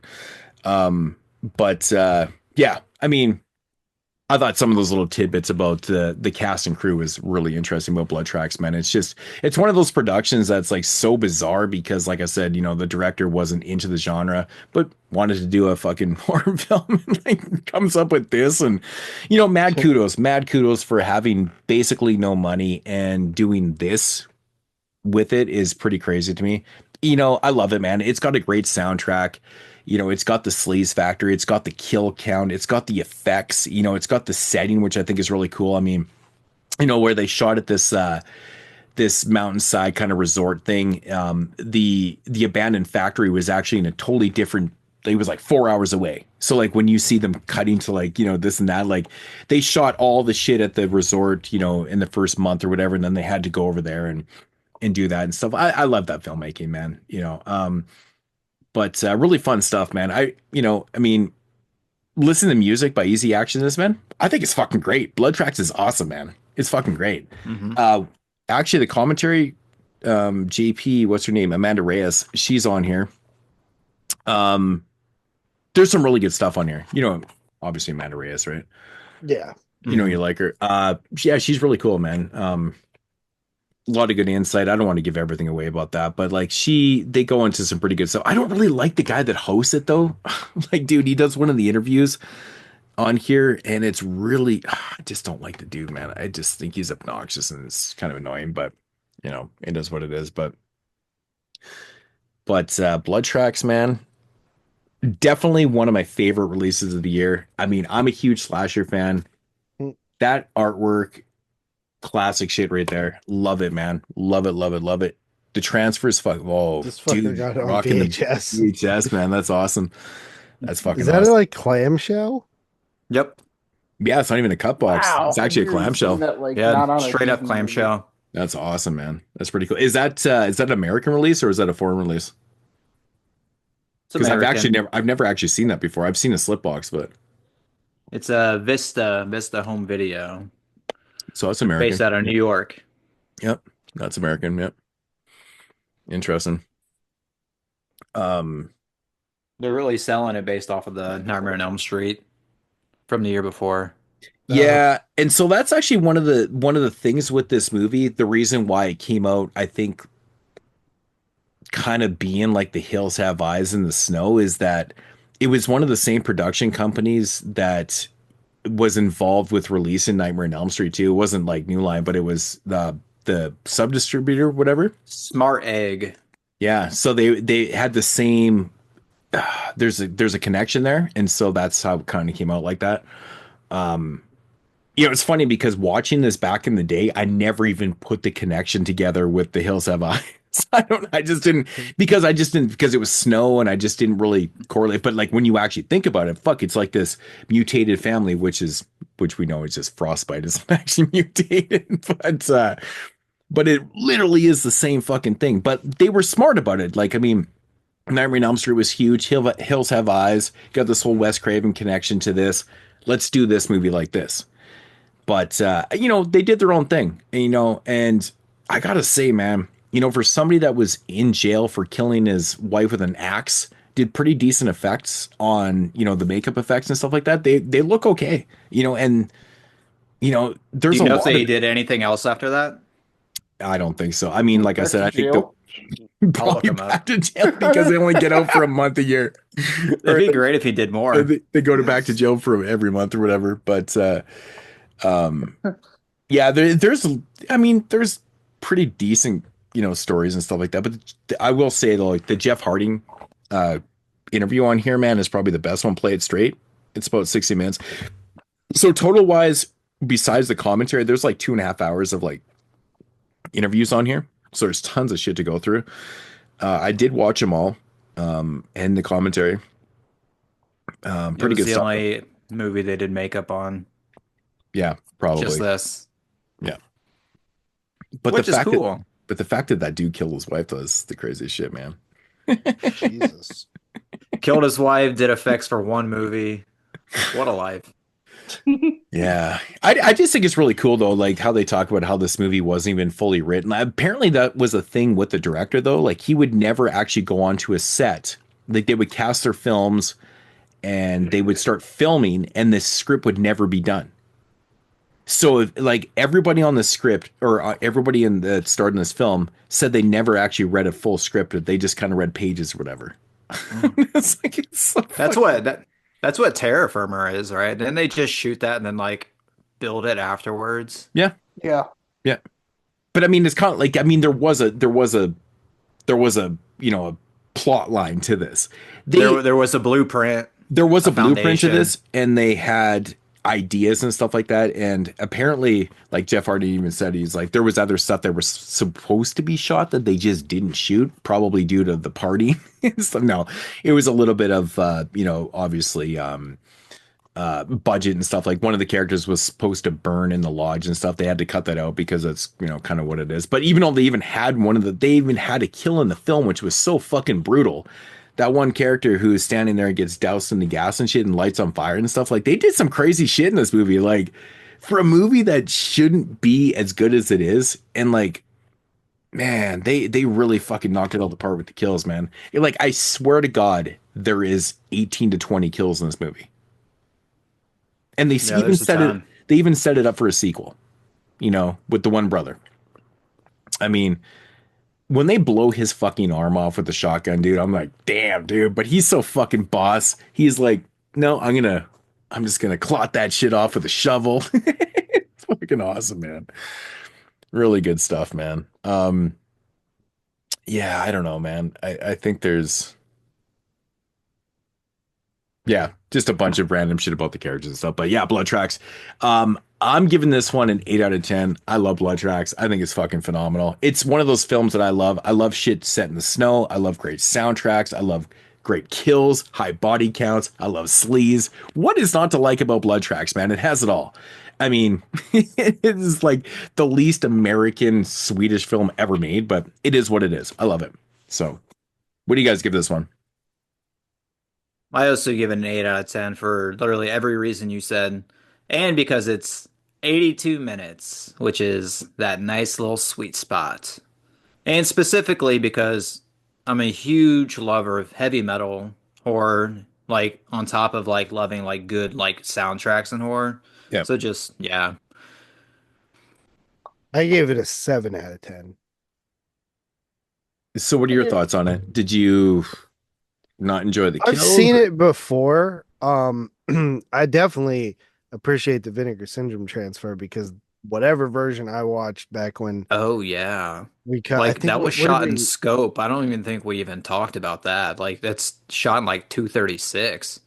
Yeah. So like for the VHS and like everything that we've been watching, like half the screen's been cut off. That is right. They actually talk about that in this, in how they actually, you know, we get the full fucking scope of the actual film now. And like a lot of people watching this for the first time, obviously all of us were watching it for the first time, was like the first time you actually got to see the actual movie. right? There's so much cut off in it, right? Yeah, they Yeah, actually I talk about that in the imagine it commentary was- too. Yeah. It was the Vinegar Syndrome transfer I watched. So I can't imagine this movie looking better than this. Yeah, it's so good. Like that's like really, dude. Like what we're getting, we're so fucking spoiled, man. Like there's so many movies that we watched for years that had either like the wrong, the aspect ratio transfers or whatever, and like this is a great example. Like I mean, my DVD doesn't look like this. It doesn't. It's full screen. Right. So fucking amazing. And What a great release. Yeah, I think that for me, I don't really remember it. So How long ago did you watch this? Oh, dude, it was a while ago. It was before we recorded the top 10 show for sure. Yeah, I probably watched this, like I think 2 years I ago. think I watched it when I first got my package. It was like the first thing I watched. I was just bored and checked it out. It was winter time, so like winter horror. It was the first thing I watched too. Immediately when I opened the box, I just couldn't fucking wait to watch it. Yeah, I watched it twice already. Like this thing's fucking amazing. Yeah, I'll have to get back to you at another date. I think a cool interview. It's definitely a movie that like begs for rewatches because the body count's so huge, so you're not really getting to know a lot of these people. So yeah, I've seen this movie probably at least 10 times. So like I'm familiar with the characters at this point. I'd never realized watching this movie before that like how much it just has this Dawn of the Dead feel to it. Not like Dawn of the Dead zombie, but with the whole Flyboy character. Like this dude is being called Flyboy the entire film, and then the way the movie actually ends with them getting picked up in the helicopter and fucking taken off from I'm like, dude, it's fucking Dawn of the Dead. Like no one ever mentioned this. And I'm like, is that just me? Because Dawn of the Dead my favorite film, but it's the whole Flyboy. I never thought about it. But it's so obvious now when you point it out. Yeah, isn't it crazy? But I think one of my favorite interviews on this is the Frederick Offren one, the guy that he was famous for the magazine Speakeasy and stuff like that, and he was like super fucking progressive in Sweden, man. Like this guy's crazy. Like he created this disco club that was so famous there, the sheriff in the film, that like there's pictures with him and like Sly Stone and like Gene Wilder and fucking Mel Brooks and like all these fucking people. It's just crazy. But he kind of like enforced the fact that like they had outlawed, advertising booze and stuff like that. And he figured out a way to like put it into his magazines and like, kind of work around that shit and stuff like that. He was like the first one to do that because Sweden was very kind of like censorship and stuff like that in those days. And very interesting. That guy's pretty cool. But like it kind of opened up the floodgates because he ended up appearing in like a ton of like action films like throughout the years after that and stuff like that. Pretty cool. But like doing his own thing. But super famous dude. Pretty cool. But yeah, that's gonna conclude Blood Tracks. I guess let's get into these featured reviews, right? Yeah. What we're here for. Is that what we're here for? Really? Well, I mean, we're here for all of it, but all right. Well, so let's go back 2 years because I was just in 1985, and let's take it back to 1983 with a film directed by. Oh, we're doing The Keep first. Okay. Yeah. Well, we're going chronologically, aren't we? Well, yeah. I just in my head, I was like, The Keep was the main title, and we were just decided to review Cannibal. It's a co-main event. The only reason I even am nitpicky about it is when I title the episode. Oh, well, the reason the way I look at it, I mean the chronological thing, and I think also Cannibal the Musical is a better movie. So. All right, so we'll call this episode 12, Cannibal the Musical. Featuring The Keep. Good. Featuring the Keep. Directed by Michael Mann, of course. Oh man. Oh, I love Michael Mann. And it's infamously The Keep. Of course, this is finally making its way to 4K, I guess. I mean, really, it skipped everything. It skipped everything. Really, it went from. They have like an Australian DVD. There's an umbrella DVD. There is an umbrella DVD. It literally just came out like a year ago. A couple of years ago. I remember it came. I was like, "Why is a DVD coming out? I'm not buying that." Yeah, well, obviously they didn't have access to the film print to do a transfer, but I will say also that It was a solid DVD for what it was. Yeah, this comes with a caveat, which is that they only had access to the theatrical cut of the movie, and there are at least one other cut, right? Is there multiple other cuts? So is that footage still available, or is it just like Michael, is it just the we think it is? bootleg I heard it's is unfinished. over 2 hours. Yeah. Yeah. But yeah, I hear there is like unfinished stuff too, I guess. Yeah. But I think the bootleg I have is like So this movie is very infamous for not knowing what the fuck it really is. Like we don't actually have like a definitive cut of this movie, but we're going to talk about the theatrical version here. You know, this is one of those weird movies that like, you know, everybody that's a collector that loves horror films has been wanting this film on a physical media forever. And, you know, for years and years and years, me and JP have been doing videos since 2012. And like, you know, it's been 13 fucking years. And I bet you we go back and count how many times someone has mentioned, I want the Keep on Blu-ray, you know, like it's one of those films. Yeah. So we're finally here. It's on a physical media release. It skipped Blu-ray, went to 4K. And, you know, the funny thing is, it makes me smile is that like, it finally came out and all these people finally got to watch it for the first time or the second time, whatever it is. Guess what's happening right now? Everybody's like, the Keep people sucks. are agreeing that it's mid as fuck. Nobody's talking about it. Yeah. Most people aren't saying a thing because if you're watching it for the first time, you're not saying anything because now you're disappointed as fuck. And the people who have seen it before are going, yeah, even in its 4K glory, it's pretty fucking mid. Yep. Yeah. So it's really but interesting. It feels like it shouldn't be mid. Like it totally. I think this is the watch for me. This is the epitome of what the fuck happened with the story. Yeah. I think it's a studio interference, right? That's why man. All right. Well, like, yeah, Michael Mann's cut was like fucking over 3 hours. And they're like, dude, okay, so there has to be a better version of this movie. Okay. So quick little synopsis on the movie. Nazis I can tell you for sure that the 2 hour cut or 2+ hour on the bootleg it's more coherent.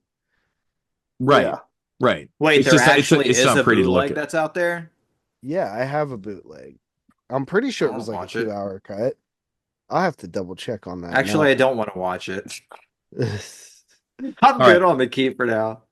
All right, so synopsis. Nazis are forced to turn to a Jewish historian for help in battling the ancient demon that they have inadvertently freed from its prison. Now, this is one of those fucking movies, dude, that I love everything about this movie.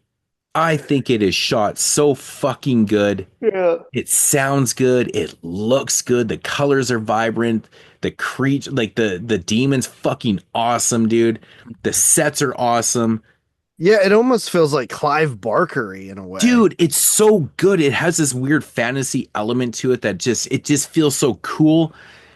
But the movie, Michael Mann's the fucking shit. But this whole movie, a great director. I think he made a good, or at least a cool movie, and they just fucked it up. A lot of times I would never focus so heavily on the story, but the problem is with not being able to focus on the story in this film is because this whole movie is fucking driven by the fucking story. I couldn't tell you the story. And the movie the story. No, I can tell you the story. The story in this movie is actually really shitty, dude. It sucks. So the Nazis are occupying this spot. They find out that there's this village in this keep thing that the locals have been protecting for all these times. Yeah, this is a fine idea. Nazis being Nazis, you know, into the occult, but also into like fucking money and treasure, I guess. Stealing shit. Yeah, they see that the crosses are made out of what they think is silver. It's like nickel or something. Yeah. They accidentally unleash this force that has they don't accidentally. You got fucking greedy ass Nazis that find the one thing that, oh, wait a minute, that's not nickel. Let's fucking dig this shit out. Yeah. And that's what they do. Shit. And so the Nazis are like, fuck, we got a war to fight, but we also got to stop this shit. Who can we get to help us? Who knows about this place? Oh, well, this elder fucking Jewish dude who's in a concentration camp does. So they go get him, they bring him there. And then the dude meets the fucking demon thing who's like, oh, they're killing my people out there. Fuck that. And then then he kind of is an asshole too, the demon thing. So that's basically your plot. But he's faking the funk though, man. Like he Explain like, Scott Glenn. Yeah, like this dude is all sick. What the fuck is he? Like Please. this dude is all sick as shit, and he's like, "Oh, I can fucking make you a lot better and shit like that." It's like typical fucking like demon shit, devil shit. Yeah. Yeah, like the Scott Glenn stuff too is like the most intriguing stuff to me. I'm like, I have no idea what this is supposed to be. It means nothing. It's like, who is he? It's Is like, he it a was like the fucking best angel? shot stuff, like that scene where like he's got like the smoke going and the camera just backing up. Like, this is fucking incredible. I have no idea what I'm watching, but this is fucking great. This movie has a crazy cast though, like Scott Glenn, Ian McKellen, Gabriel Bryan, Robert Prosky. Like, there's a lot of fucking faces in this movie, man. Like, it's acted really well. There's a lot of good shit that's going on here, but like this fucking story, like you just every time something happens, you're just like, I just want more from this. And it keeps happening through the entire film. And then it fucking ends. You're like, what the fuck? Yeah, it's like you're watching Cliff Notes. It's because they set it up so well with this whole Nazi thing and like this demon and blah, blah, blah. And like, but it doesn't like expand anything. It feels so fucking shallow. The whole movie just feels shallow. You know what I mean? Like Tony said, it's like Cliff Notes. Like it's that there's a broader, more like well-directed like movie there. You know what I mean? Like that, like it clearly has all the things that it should, except for it just feels like there's pieces missing throughout the whole thing. And like, so I guess what had happened, I was reading here while we were talking, his original cut was 3.5 hours long. Yep. Paramount's like, fuck no, bro. Are you kidding me? 3.5 hours? Are you fucking Didn't they kidding learn me? their lesson with looking for Mr. Goodbar? Right. Like, let the artist fucking cook, bitch. Yeah. And so they're like, we're gonna cut it down to 2 hours, okay? 3.5, crazy. That's an hour and a half of movie. So that's an hour and a half extra of movie right there. They removed. We're missing all the story. We're missing all the story. Then they did the test screenings of the 2 hour cut, and they were not favorable. So they're like, we're cutting it to 96 minutes, and that's what came out. But the thing is, but how is that a better cut when there's no fucking story at all? Like, there's nothing there. There's no substance. It's a monster movie. Like, this dude is sick, and he's just like, I promise you to fucking stay young and be, whatever. And like, you do that. Like, that's it. That's the whole fucking movie. They cut more than 50%. Yeah, they gave you the clip. There's way more substance to the movie than, you're sick and I'll make it. Like, fuck, man. This movie, I think at some lacks point in they just everything. gave up and they were like, "Fuck it, dude. Let's just make it like some fucking monster movie." But why did they think that was a good idea to just do that part? Like, that's the main. Because they could get right more there. screenings. That's why. Like, well, that is actually a part of why movies are the length that they are, typically. But that doesn't really apply to modern day because movie theaters aren't like sold out like crazy screenings. Yeah, well, it's funny. I'm actually kind of dealing with this now. I want to go see that new movie, The Brutalist, that's 3.5 hours long, but they play it like twice a day, and that's it. And it's like 3 p.m. and 7 p.m. It's like, when am I supposed to go see this? Right. Yeah. So, but my thing is like, notice how the studio Paramount went ahead and screened the 2 hour version, said this ain't working, and then cut it to 90 minutes. It's interesting that they didn't try, well, let's test the 3.5 hour version, right? It was never even a consideration. But it's funny to think that their idea is like, well, if we cut more out of the thing that didn't work once we cut it, then it'll work, obviously. But that's where you get those weird cue cards too, right? Because people say, oh, it was too long, it's too long. Like from these soccer moms from LA who's get in these screenings. And then you have obviously exactly like, who's in these screenings. Crazy decisions about a movie that these people weren't even interested in to begin with. Yeah, that's fair. I don't even think I was part of the show when we were talking about the Academy earlier. Was it? Nope, it was not. Nope. No. Nope. So people aren't getting that reference. But yeah, who the fuck are these people? Not genre fans. I mean, Yeah. this movie cut down to this is like an abomination, man. The story is so, it's so thin and it's so shallow. Like you get nothing from it. It's such a fucking shame, dude, because everything that I said, the atmosphere, everything is so good in this movie. There's so many good elements. Even the effects are good. Like I like the way Yeah, I the love effects the are ending. great. The ending yeah, is so dude, it fucking looks cool. good, man. But it's so like you watch this movie, it just turns into a background piece for me. Like you throw this thing on and you have people over like, oh, that looks pretty fucking cool. But yeah, don't worry about watching it because there's nothing to it. Like that's what I feel this movie is. It's such a fucking shame. This is, I mean, this is what people criticize Vinegar Syndrome for. They polish the biggest turds. I'm not saying this is a turd, but it's one of those movies it's disappointing as shit. Yeah, It honestly is disappointing as shit.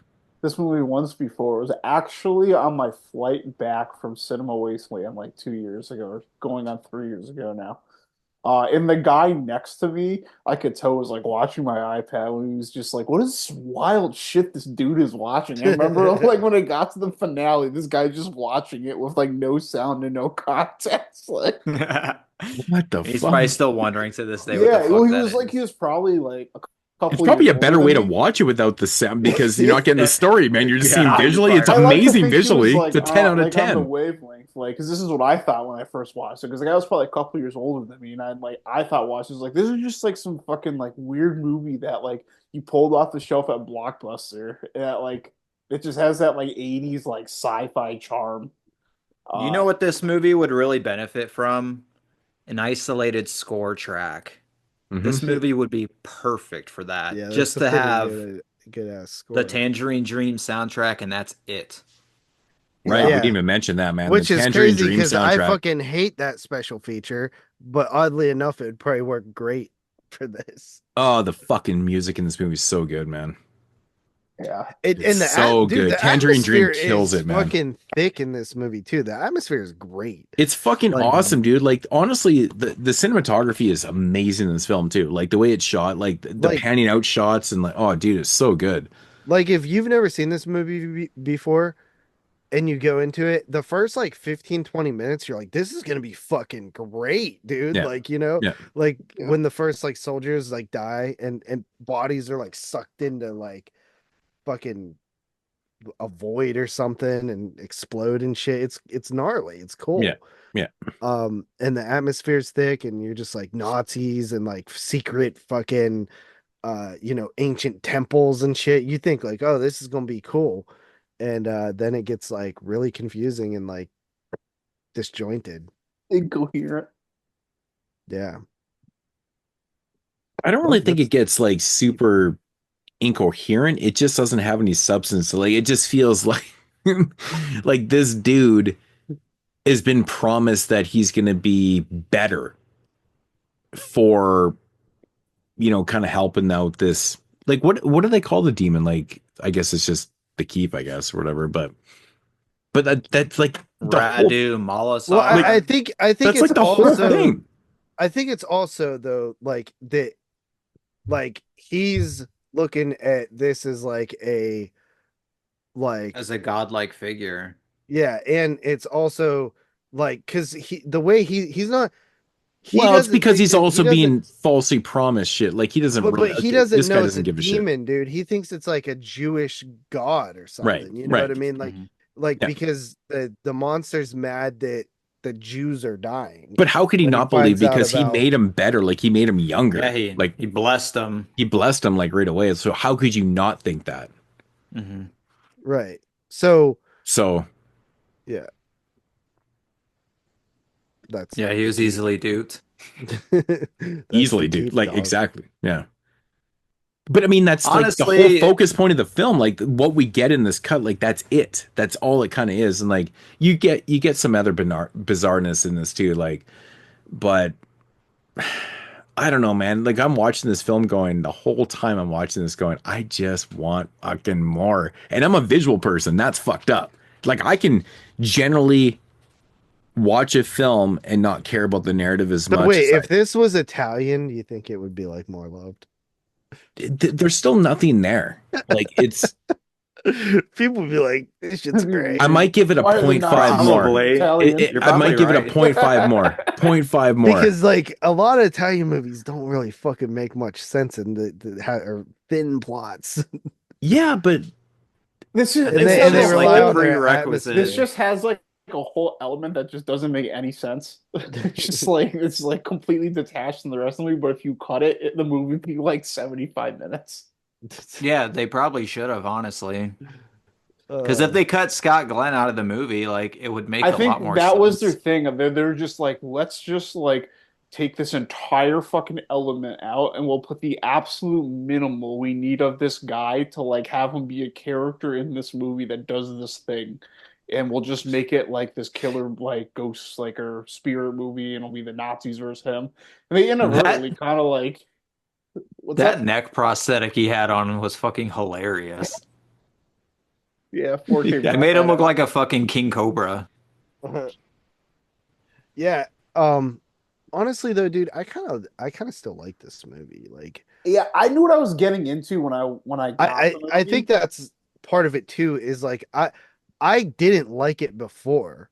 It's disappointing. And then watching it it's just this time, I'm like, you know what? I like aspects of this, and I could see that there was a better movie here. But I don't know. I think it's still. Like, I can't help but not like it because it has everything I love in movies, like I mentioned before, except for if the story was just flushed out in this, it would be so much better. Because this movie, for some reason, just sets it up where the story is going to be, we need more story. Like, we need story to this. Maybe we should just read the book. Yeah. Yeah, I hear the book is... Honestly, yeah. What'd you hear about the book? I heard it's like his vision was very similar to the book. Like what that's probably why the it was original so long. cut. Yeah. So it probably would be a good thing to like, fill in the blanks. Yeah, honestly. I might be interested in doing that. I have a copy of it. You have a copy of a lot of shit. It's true. Yeah, Moodz has one too. This fucking guy got one too. I think that's the exact same one I have. Yeah, it's an original one. Did you ever read it? Nope. Clearly not, or else you'd be telling us what everything meant. No, Exactly. I literally found this at a charity shop, I think a year or two ago.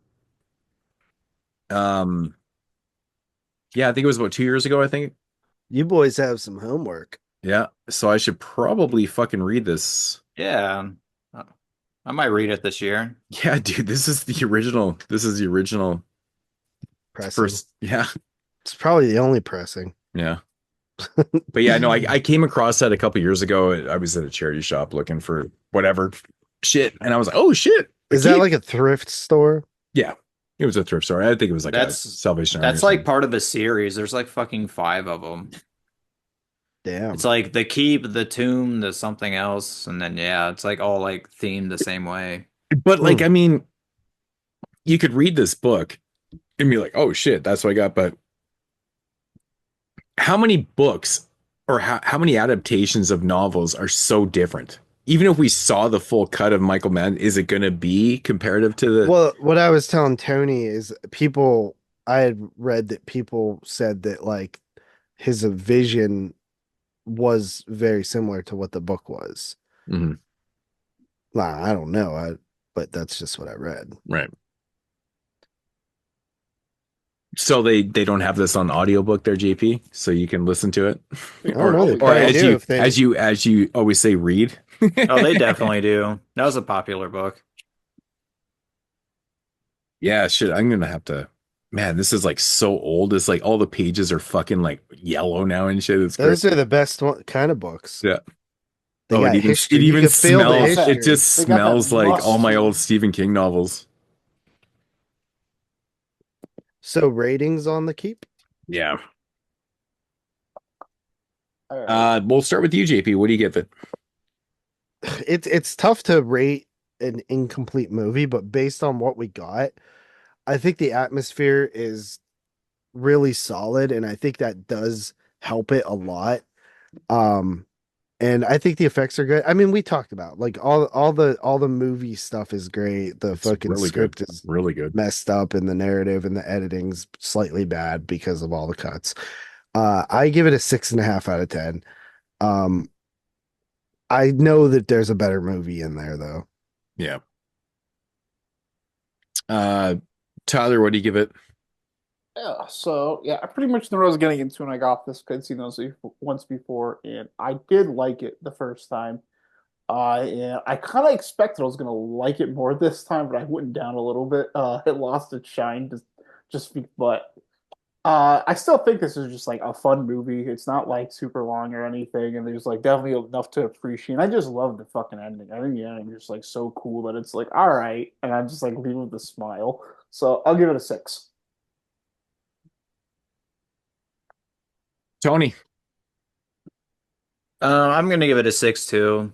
I'm a massive Michael Mann fan, so I'm probably just gonna like this movie by default. So Yeah, I like the Michael Mann vision. Can't go I wrong. love, yeah, I love everything about like everything he does. He just always picks the best soundtracks. His visuals are always just amazing. So like even if it doesn't make sense, like Mood said, throw that shit on the background. You're still gonna have a decent time. Yeah, I'm also at a 6.5, man. I love the I mean everything about the film except for just the narrative. Everything doesn't make sense to me. But I mean visually this thing is amazing. It's outstanding. Can't go wrong with it really. But there is definitely a better film in here for sure. 4K looks good. It does look good, yeah. Yeah. The blacks look good on OLED. Yeah. Yeah, I All was right. surprised at how good it looked, actually, to be honest. I wasn't sure what to expect considering it's it's had this history and shit like that, but yeah, it looks good. All right, so that is The Keep from 1983. Moving along, we're gonna jump 10 years into the 90s with a total 180 here. With a film called Cannibal the Musical. Shadoinkle. Shadoinkle. Directed by the one and only Trey Parker, man. Trey Parker. From the Geyser Video. Great ass release. This is a fancy degeyser. Yeah, They went all out for this one. I love the packaging for I was this. like in awe of this packaging when it came in the mail. This was a Trauma film too, right? Yeah. It was Trauma distributed. They picked it up, yeah. Yeah. Yeah, I think Trey Parker, he made this film while he was in college, right? Yep, So, this is called thesis. Yeah. So, which is pretty fucking. Could you imagine being the teacher being like, "What the fuck?" I'd be like, "You're gonna go far, kid." The teacher's in the movie. Really? Oh, yeah, shit, the teacher is what's his name? Squeak's dad. No way. Really? Yeah. That's fucking awesome. I did not. Yeah. Oh, that's funny. That guy. So basically, Trey attracted him there, and it kind of built up the film program. That guy is like a really like important, respected, experimental documentary filmmaker. What, Squeak? No, the Squeak's dad, the professor. Oh, okay. I forgot his name. I haven't seen anything from That'd him. been crazy if it was Squeak. Yeah. Fucking little bitch. Respect the documentarian. Fucking little bitch. Don't call me a little bitch. You guys heard me 13, 14 more times out of here. Always fucking makes me laugh, man. Ah, shit. All right, so synopsis. The sole survivor of an ill-fated mining expedition tells how his taste for gold was replaced of that by human flesh. Okay. I guess that kind of works. There's a lot of there's a different storyline, but yeah, this is the story of Alfred Packer. So this was Packer? first time watch for me. No, it is too, because you weren't on the show in 22 Shots. Oh my god, that was one of the ones you missed. I missed that one, yeah. You know, not intentionally or anything. How the fuck could you miss this intentionally? No, Like, just I'm not kidding. doing a musical. Yeah, musicals. It was this and Rocky Horror and Repo the Genetic Dick. Repo. And have you watched Repo since? I've still never seen Repo. I've seen Rocky Horror and was like, I love Repo, man. Yeah, it's crazy that you're having to come back. Fucking Parker hates that movie. Oh, yeah, but Repo? I like Repo. I like the music in it too. What's that? You don't like it either? Who, me? Oh yeah, I don't like it. It's too operatic. I'm not. Ugh. I like the music in it, man. I like opera.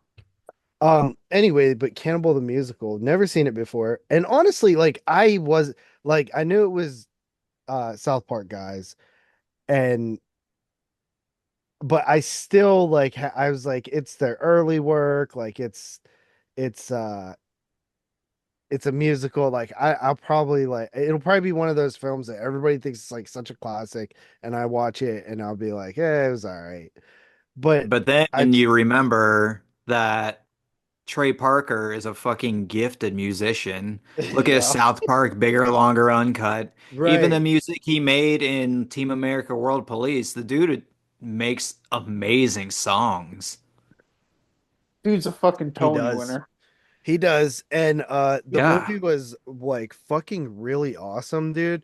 It's super funny. I love like the fact that like these guys went on to make South Park, which I'm so familiar with that show, that like just voices and certain like quirks is like so early South Park. And there's a lot of hilarious South Park, like DNA in this. Yeah, and also like it just genuinely is well written. Like not only the musical numbers and stuff, but the comedy is well written. For a college kid thesis thing, like it's kind of incredible, what he was doing here. Like it's very quotable too, right? I've seen this movie a lot of times. Like Colorado territory. Like I'll say, anytime I ever say Colorado for the rest of my life, I'm gonna say Colorado territory. Yeah, fuck it, me too. You from Colorado territory? Hey, second movie tonight with the Colorado area. Yeah, territory. Territory. Like, just like the dumb shit with like the map coming up and showing them going off the trail. The whole like shit with the horse and how it's just like overly fucking like this dude overly loves his horse, and it's like all these innuendos about riding it, and everybody. That song is so fucking hilarious. Oh my God. A baked potato, like that shit is just like it's fucking wild. I don't know. I totally didn't expect to like it as much as I did. Dude, the songs are amazing. So good. I've been listening to the songs in my car for a whole week. Like it's just it's I watched it twice. And I don't do that. Does it not come with the soundtrack? No, it doesn't. That's a miss. I swear the Trauma DVD comes with a soundtrack. I could be wrong. I literally watched it. We were supposed to record. I watched it, and then we didn't record. And I was like, "Fuck it, I'll watch it again." And I actually watched it again. And I never do that these days. So that's how fun this movie is. It's honestly like it cruises by too. Like it's a quick watch. You know, one of my favorite moments in the movie is like it's so fucking subtle too. It's like the scene where they're showing like I think it's like the courthouse, and all of a sudden you hear this voice in the background, and it's totally Cartman's voice. Yeah. Yep. Fucking love that shit, dude. It's like, and it's like, when they walk into the courthouse. Yeah, it's so random. I love that shit, man. But like, this is fucking South Park before South Park. It's literally everything about South Park. Like, it's just a prelude to it. So even like the music and like the goofy shit, like everybody like falling down in a circle together and laughing, like it's so yeah.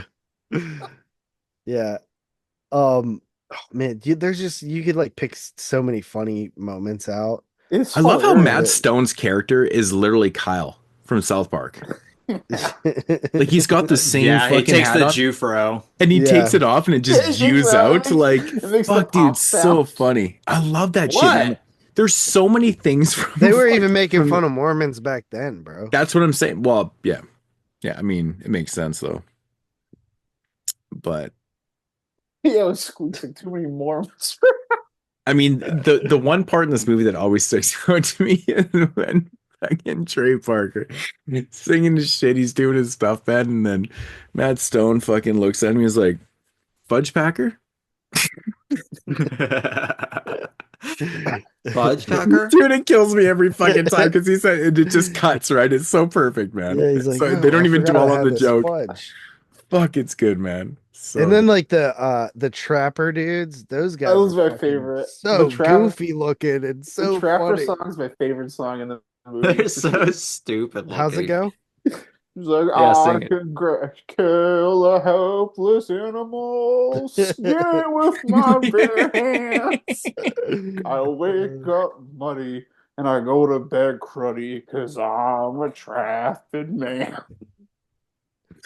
Oh, the funny. It's actually back here on the back cover.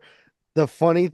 It I didn't even notice it the first time I watched it, so the second view was key.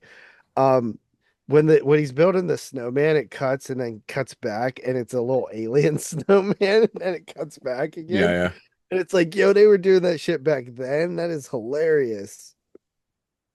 One thing I love about this movie, man, like how everybody sings their songs too. Like everyone's voice is is what it is.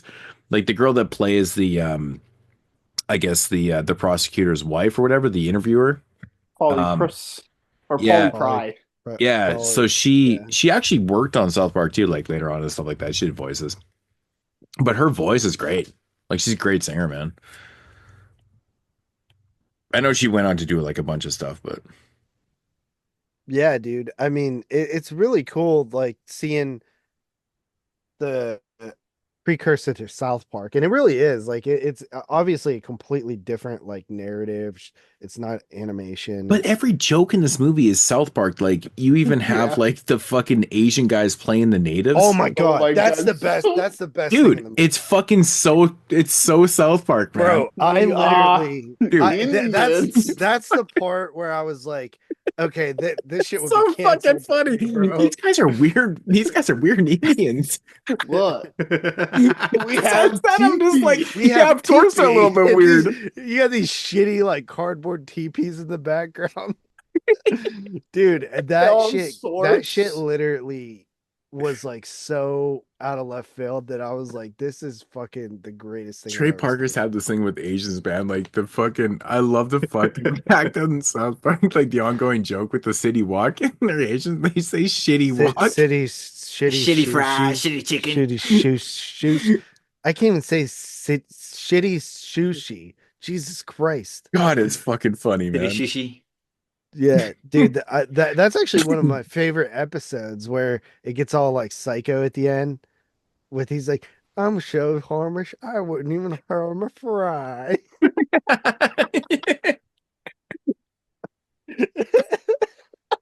Oh, dude. oh my god. Dude, you know what is a fucking and you guys know me because I can't this shit always grosses me out, man, but it's pus. When dude's eyes start squirting out the pus, man. Oh my god, that shit is fucking nasty. Are you looking at my eye? You looking at my eye? And it's fucking squirting out. Oh my god, it's fucking love the gore in this movie. I like the payoff with the Cyclops too, where like they mentioned it earlier in the film, and then you're like, you see this dude later, and you're like, right, it's the Cyclops. So stupid. So good. Which version of the film did you guys watch, or like which transfer? You know what? Not version, but transfer. So I watched it twice, and I watched the whatever disc 1 is version, Yeah. and then I saw you guys talking about like, oh, the other version or whatever is on there, and I was like, when I was gonna watch it the second time, I thought about putting that in. I totally forgot and just didn't put it in. Tony, you were saying that the tape source one looked better than the 35 millimeter. Yeah, I thought the 35 one just looked kind of shitty. But yeah, I thought the tape one on disc 2 looked good. Yeah, I watched this one and I thought I was watching the tape cut until afterwards. I was like, well, the 35 millimeter one is edited tape blown up to 35, right? Yeah, this is how it would have looked when so they, it would make sense premiered that it. the tape cut would look better, maybe.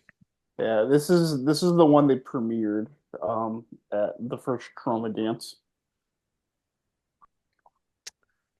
Yeah. Of course, they got to spoof the Ralph character. That's fucking pretty awesome. Oh, you're all doomed. You're all doomed. You're all doomed. Who the hell is Ralph? Crazy Ralph.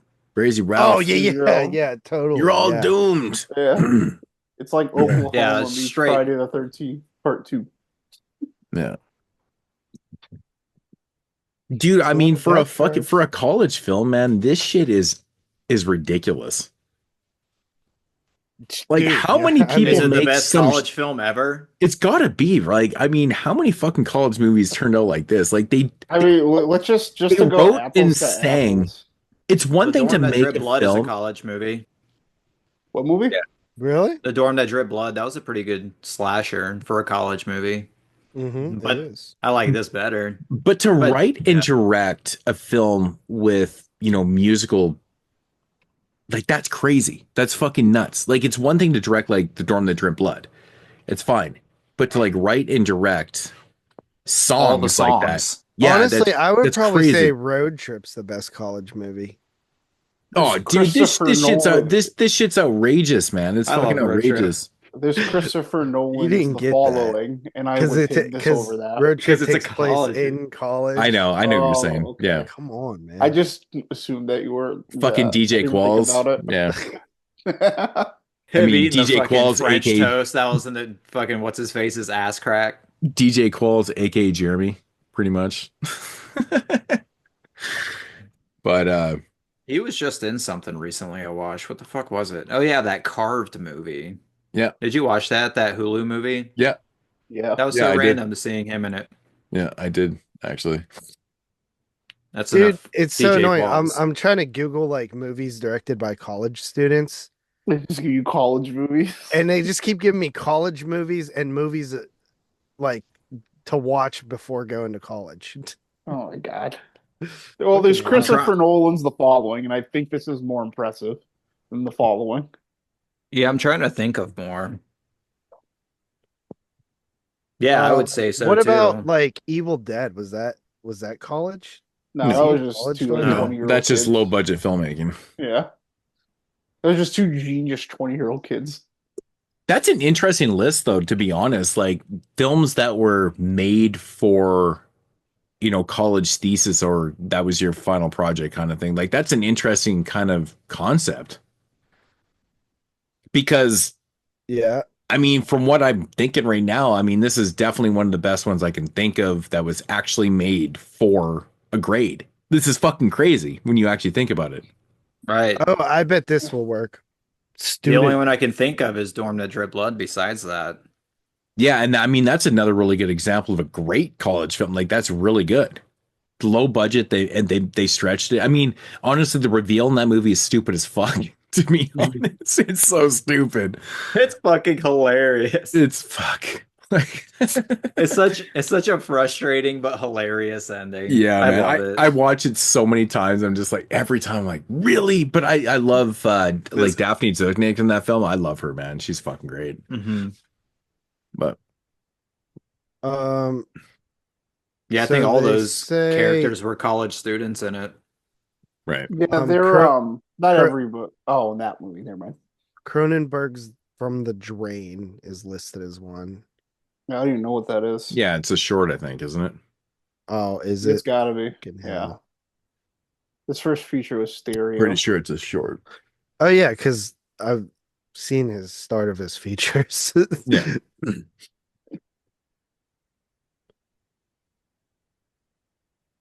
You guys can continue. Yeah, silent mode there. I've seen this a bunch of times, but I haven't seen this for like something like 7 years. And this was like straight up like visiting old friends. And like I was just immediately into it. I was like fucking singing along, like waiting anticipation for like all the jokes and shit. Dude, I love the songs in this movie, man. They're all The they're all song is fucking so good. good. They're so good. They're so well written. And But they're the all fact good that- too.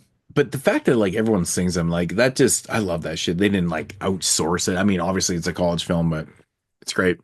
Yeah. The only thing they didn't do themselves basically was the effects. That's the only thing they spent money on. Yeah, I mean it makes sense. I mean, you got the like honestly I think my favorite though, like I said, is the eye thing. The eye thing is nasty. That bugs me a little bit because I hate pus and I hate eye shit. So pretty awesome, but yeah, good stuff. I mean, this is one of those movies I feel like even if you don't like musicals, you could probably enjoy. Yeah. I mean, how could you not? I mean, if you're a fan of South Park, like it actually is mind blowing to me how many people have never seen this movie. You fan of South Park? Yeah. You ever seen Cannibal the musical? No. The fuck is that? Like that's a common conversation. Right. And I feel like most people who it have is weird, right? And it's not even that rare of a movie. Yeah. Like the DVD's been available forever. Exactly. Yeah, and they're so fucking famous too. Mm-hmm. And the thing is too, is and like, it's not like Trey Parker denounces this shit, man. He's like, he had a falling out with Troma at the time because, you know, obviously shit went down or whatever. But like, I don't think he's just like puts the shit on the back burner, man. I think if you brought this up to Trey Parker, he'd be like, fuck yeah, man, the movie's fucking awesome. I mean, how could you not? Right. So it's literally a fucking precursor to South Park, and I love it, man, because South Park's the best. It's the best animated show ever. Yep. Still going strong. So yeah, and it seems like based on my research, it's the best student film ever because I can't find shit. Crazy. Yep. Crazy. So do you guys watching the features on here? I watched all the features on disc 1. I watched all the features on disc 2. I watched all the features on disc 3. So I didn't watch any of them, and that apparently is disc 4. Oh, so let me tell you about the It's funny too. Yeah, you can talk because all the features I watched were all the old Troma features. Yeah, so I watched all so I have seen those before, but I don't remember because I remember watching all the fucking features back in the day. The making of feature runs like an hour and 10 minutes. 10 out of 10 recommend. It's so fucking funny. So many people, so many people are in the commentary. The making of feature. Oh yeah. A lot of people in the movie are in it because most of them are just like they're people that like did stuff in college and they're like, yeah, I'll come talk about this movie, and it made the movie so much funnier. So when Trey made this, he had gotten dumped by his fiance Leanne, who abandoned him, and he went into a deep depression and then woke up one day and was like, we're making the fake trailer for this movie, we're gonna do this, and all these jokes are like about the horse or about his fiance. It's like an allegory for all these slutty jokes about his fiance. It's so fucking funny. Right. Hence Leanne leaving him and stuff like that. Yeah. And fucking, my God, I love the scene with the Traffer and like the people writing Leanne, the Traffers, like. So yeah, the Fudge Packer, the story of Cannibal, like the musical, that is definitely on the DVD, right? It's definitely on there. Mm-hmm. So. Yeah. Damn, I'm gonna watch that. Laughing really hard, like after hearing that, thinking about like the joke in the bar with the Traffic Diaries. Like, is there not a commentate? Is one of the commentaries on here like they're all shit faced? There's one of them. I kind of wanted to watch that, but I was like, I'll savor this for a different time. Yeah, apparently it's really, really legendary. I need to watch that. Yeah, I don't think I ever checked out the commentary of that. Yeah. I might just like download the audio and just listen to it at work. But Dave Parker you learn a lot about the movie on the commentary too, or not the commentary, the feature I made. That's how I knew about like the professor and like what Trey did for the community, how he had this made. Yeah, it's 67 minutes long. Yeah. Basically everybody that was in this movie like also worked on the crew. Like the trappers, the head guy was a cinematographer. His buddies were the sound guys. And, makes sense. Yeah. Everybody like basically had jobs. Like the guy who played I forgot his name, but the one that builds a snowman, like he was the editor on the movie. Everybody had like dual roles in this. It was like, and everybody like had really good memories of it. She learned a bunch of like really goofy stuff about the movie. One thing they did is like, I guess like Trey really made some noise about this, and there was like an MTV feature where they were like on the set, like watching them film. They did like this whole episode watching them film the final sequence in front of the courthouse, like that dance number. And Trey did the most gangster thing. He offered his fiance Leanne to coordinate to be the coordinator on that or the choreographer on that last dance number. So he invites her to this like giant set of this movie he's directing with MTV feature. You know, I'm kind of like, yeah, you dump me now, huh? Dude. Guy's fucking brilliant, man. He's such a genius, man. Like, that dude's playing 4D. And then chess. she probably came full round. She came full circle, and she's like, "Oh, Trey, I want you back." And he's like, "Fuck you, bitch. You fucking left me." Well, one thing they also said was MTV. How could you leave somebody so funny? MTV like too fucking funny, I guess, man. Did like a feat. So when they made like this feature together, they had made a fake trailer for this movie where there's like a bunch of slutty Leanne jokes in it, and MTV went and took like clips from that fake trailer to like put in their feature, and all these like slutty Leanne jokes like made it onto national television. I guess that made Trey really happy. Dude, brilliant. Oh man, makes me want to go back and watch South. Like, is there any Leanne jokes in South Park? There has to be. There has to be. Now that I think about it, like there's got to be a character Cartman's somewhere. Cartman's mom. Cartman's mom's name is Leanne. Oh my god, I didn't even think of that. I was thinking of like other like totally. And she's a fucking raging slut. Yeah. Yeah, and a Dude, that's mom. Brilliant. I didn't even think of oh my and god. A single dad. Right. That's right. So brilliant. It's so brilliant. So brilliant. Oh my god, he totally did it. And she's like, oh, she's everything. She dumped the wrong guy. It's fucking amazing. Yeah, so good. It's a good movie, man. I will. How did I not think of fucking Cartman's? Oh my god, that's so good. There's also so Squeak's not in like the making of feature, but a bunch of the other guys are, so you get a lot from them. But Squeak also has his own like 20-minute one, which is also like very good, and he kind of talks about like his career and his experiences on it. He didn't really get at first that this was like parodying like 50s musicals, and he didn't understand like to not act dramatically. And so like Trey was like, no, you got to be over the top, like you got to like, you know, we're making he's trying to be serious. Yeah, and he was like, people are gonna like, he was worried people weren't gonna get it, and they were just gonna think he sucked at acting. Right. So yeah, all the This One features are really good, so I'd recommend those. They're all. But he's good in the film, though, man. He must have got it at some point because, like, some of the funniest shit in the film is like shit that he says is kind of. Yeah, and they actually talk about basketball too, because he does at least. I mean, and you would assume like that they probably gave him the part, or apparently he had to go through like 5 auditions and like really earn that part in basketball. Really? Yeah. To earn the little bitch. Fuck, crazy. And because of that, it like gave him opportunities where he had like small roles in like Galaxy Quests and some other movies after that. I just thought that they were friends with that guy, and that's how he was in basketball. Like they were, but they're like the studio. But basketball was a studio film, though, right? Yeah, yeah. And the guy, I forgot who directed it, but it's a guy who did like some at least successful like 90s comedies. Yeah, I can't remember either, actually.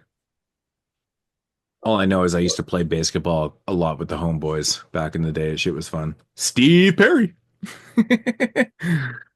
Fucking amazing. Good stuff.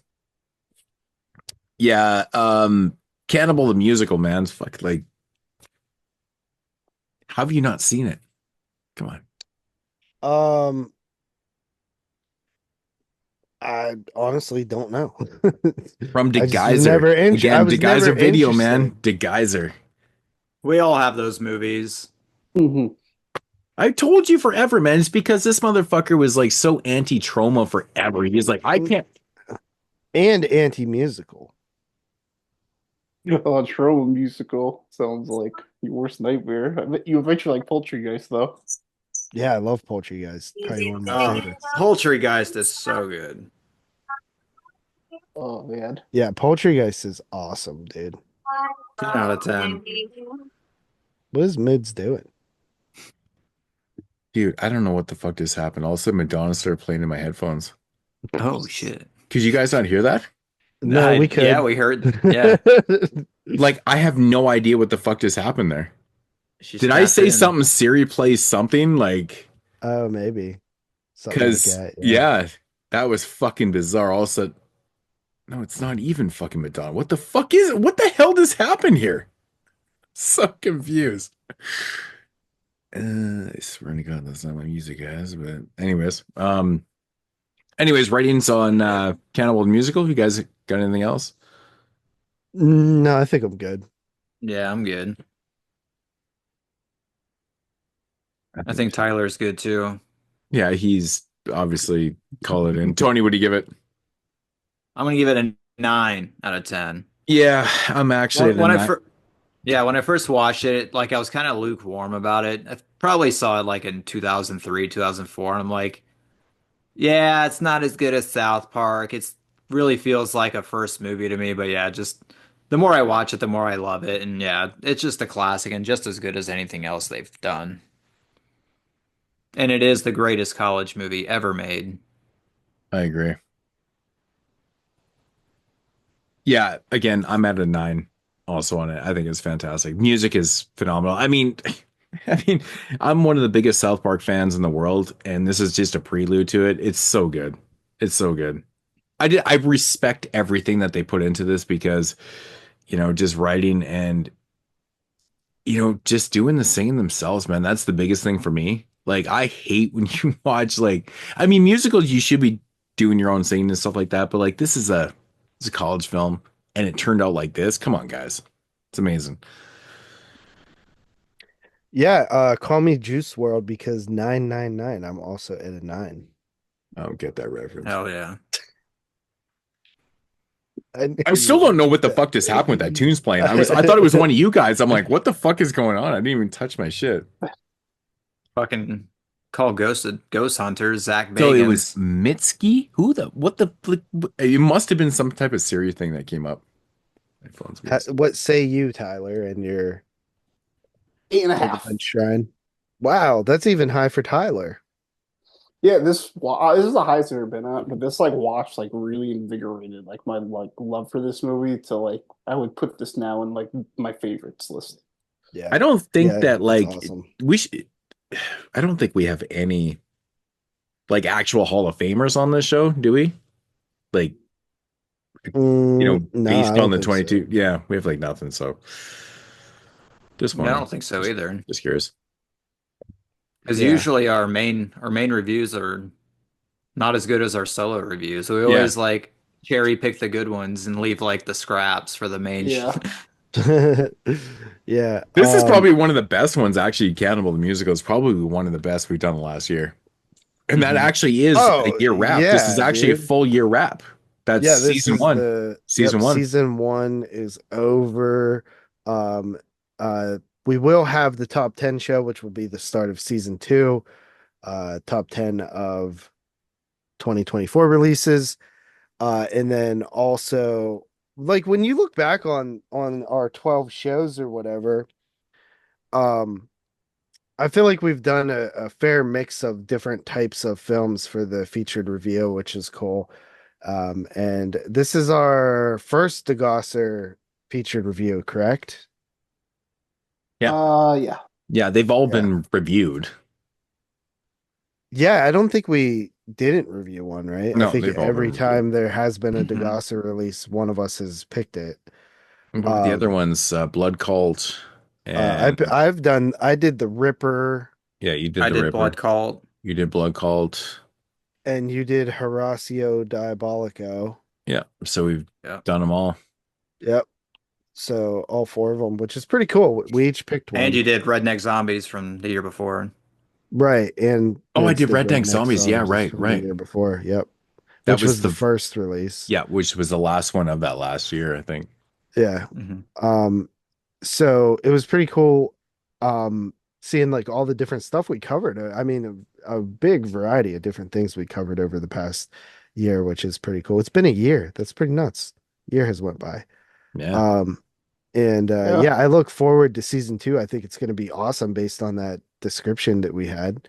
I guess, do you want to announce what we're going to do after the end of the year show, since that one will probably be a little bit longer? We won't have as much time. Sure. Yeah, we can do it. So my pick is one that I honestly just wanted to revisit. I saw it at the drive-in a few years ago. But I haven't watched it at home like on since like the DVD I bought. Wasn't it in a MGM like double feature or something back in the day? Yeah, with the Motel Hell, Oh, yep, that's what it was. Yep. the midnight movies. Yep. And I picked Deranged. Big fan of that movie. It is a Ed Gein story. Probably the most accurate that I've seen. Ed Gein. Yeah. I never know if it's Gain or Gain.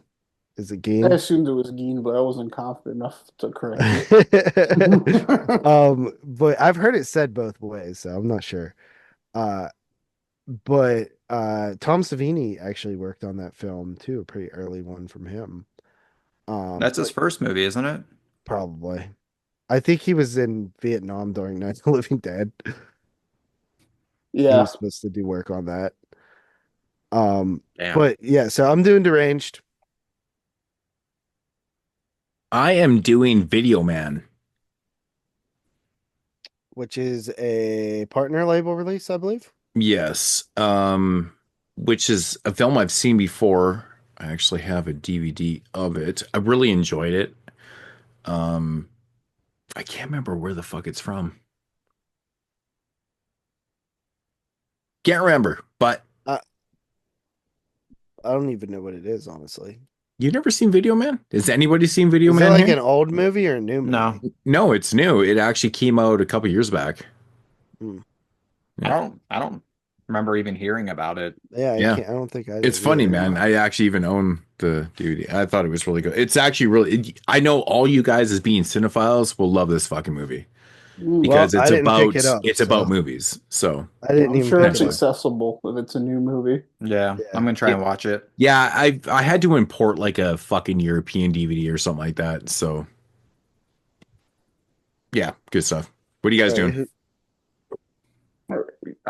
I'm doing a movie. A movie I've been waiting to come out for a long time. Two And that movies, right? is, yeah, I'm doing the two, but the Seventh Curse is the main thing that I'm interested in. So you could tack any other Hong Kong flick with that, and I It's would been be out for a excited. while from '88, dude. Just get a region free player. Stop I fucking. just don't Nope, want to do that. I knew not it was worth Vincent it. that come Not here worth though. it. That 88 blue No, it is is worth it. so amazing. Yeah, It's good I knew we shit. were gonna get one eventually, so I was just waiting for that. And I thought we'd probably end up getting it from like 88 films on an English release or this region release, I should say. But yeah, Hmm. I'm doing the combo pack of the Seventh Curse and Witch from Nepal. Which I've never seen before.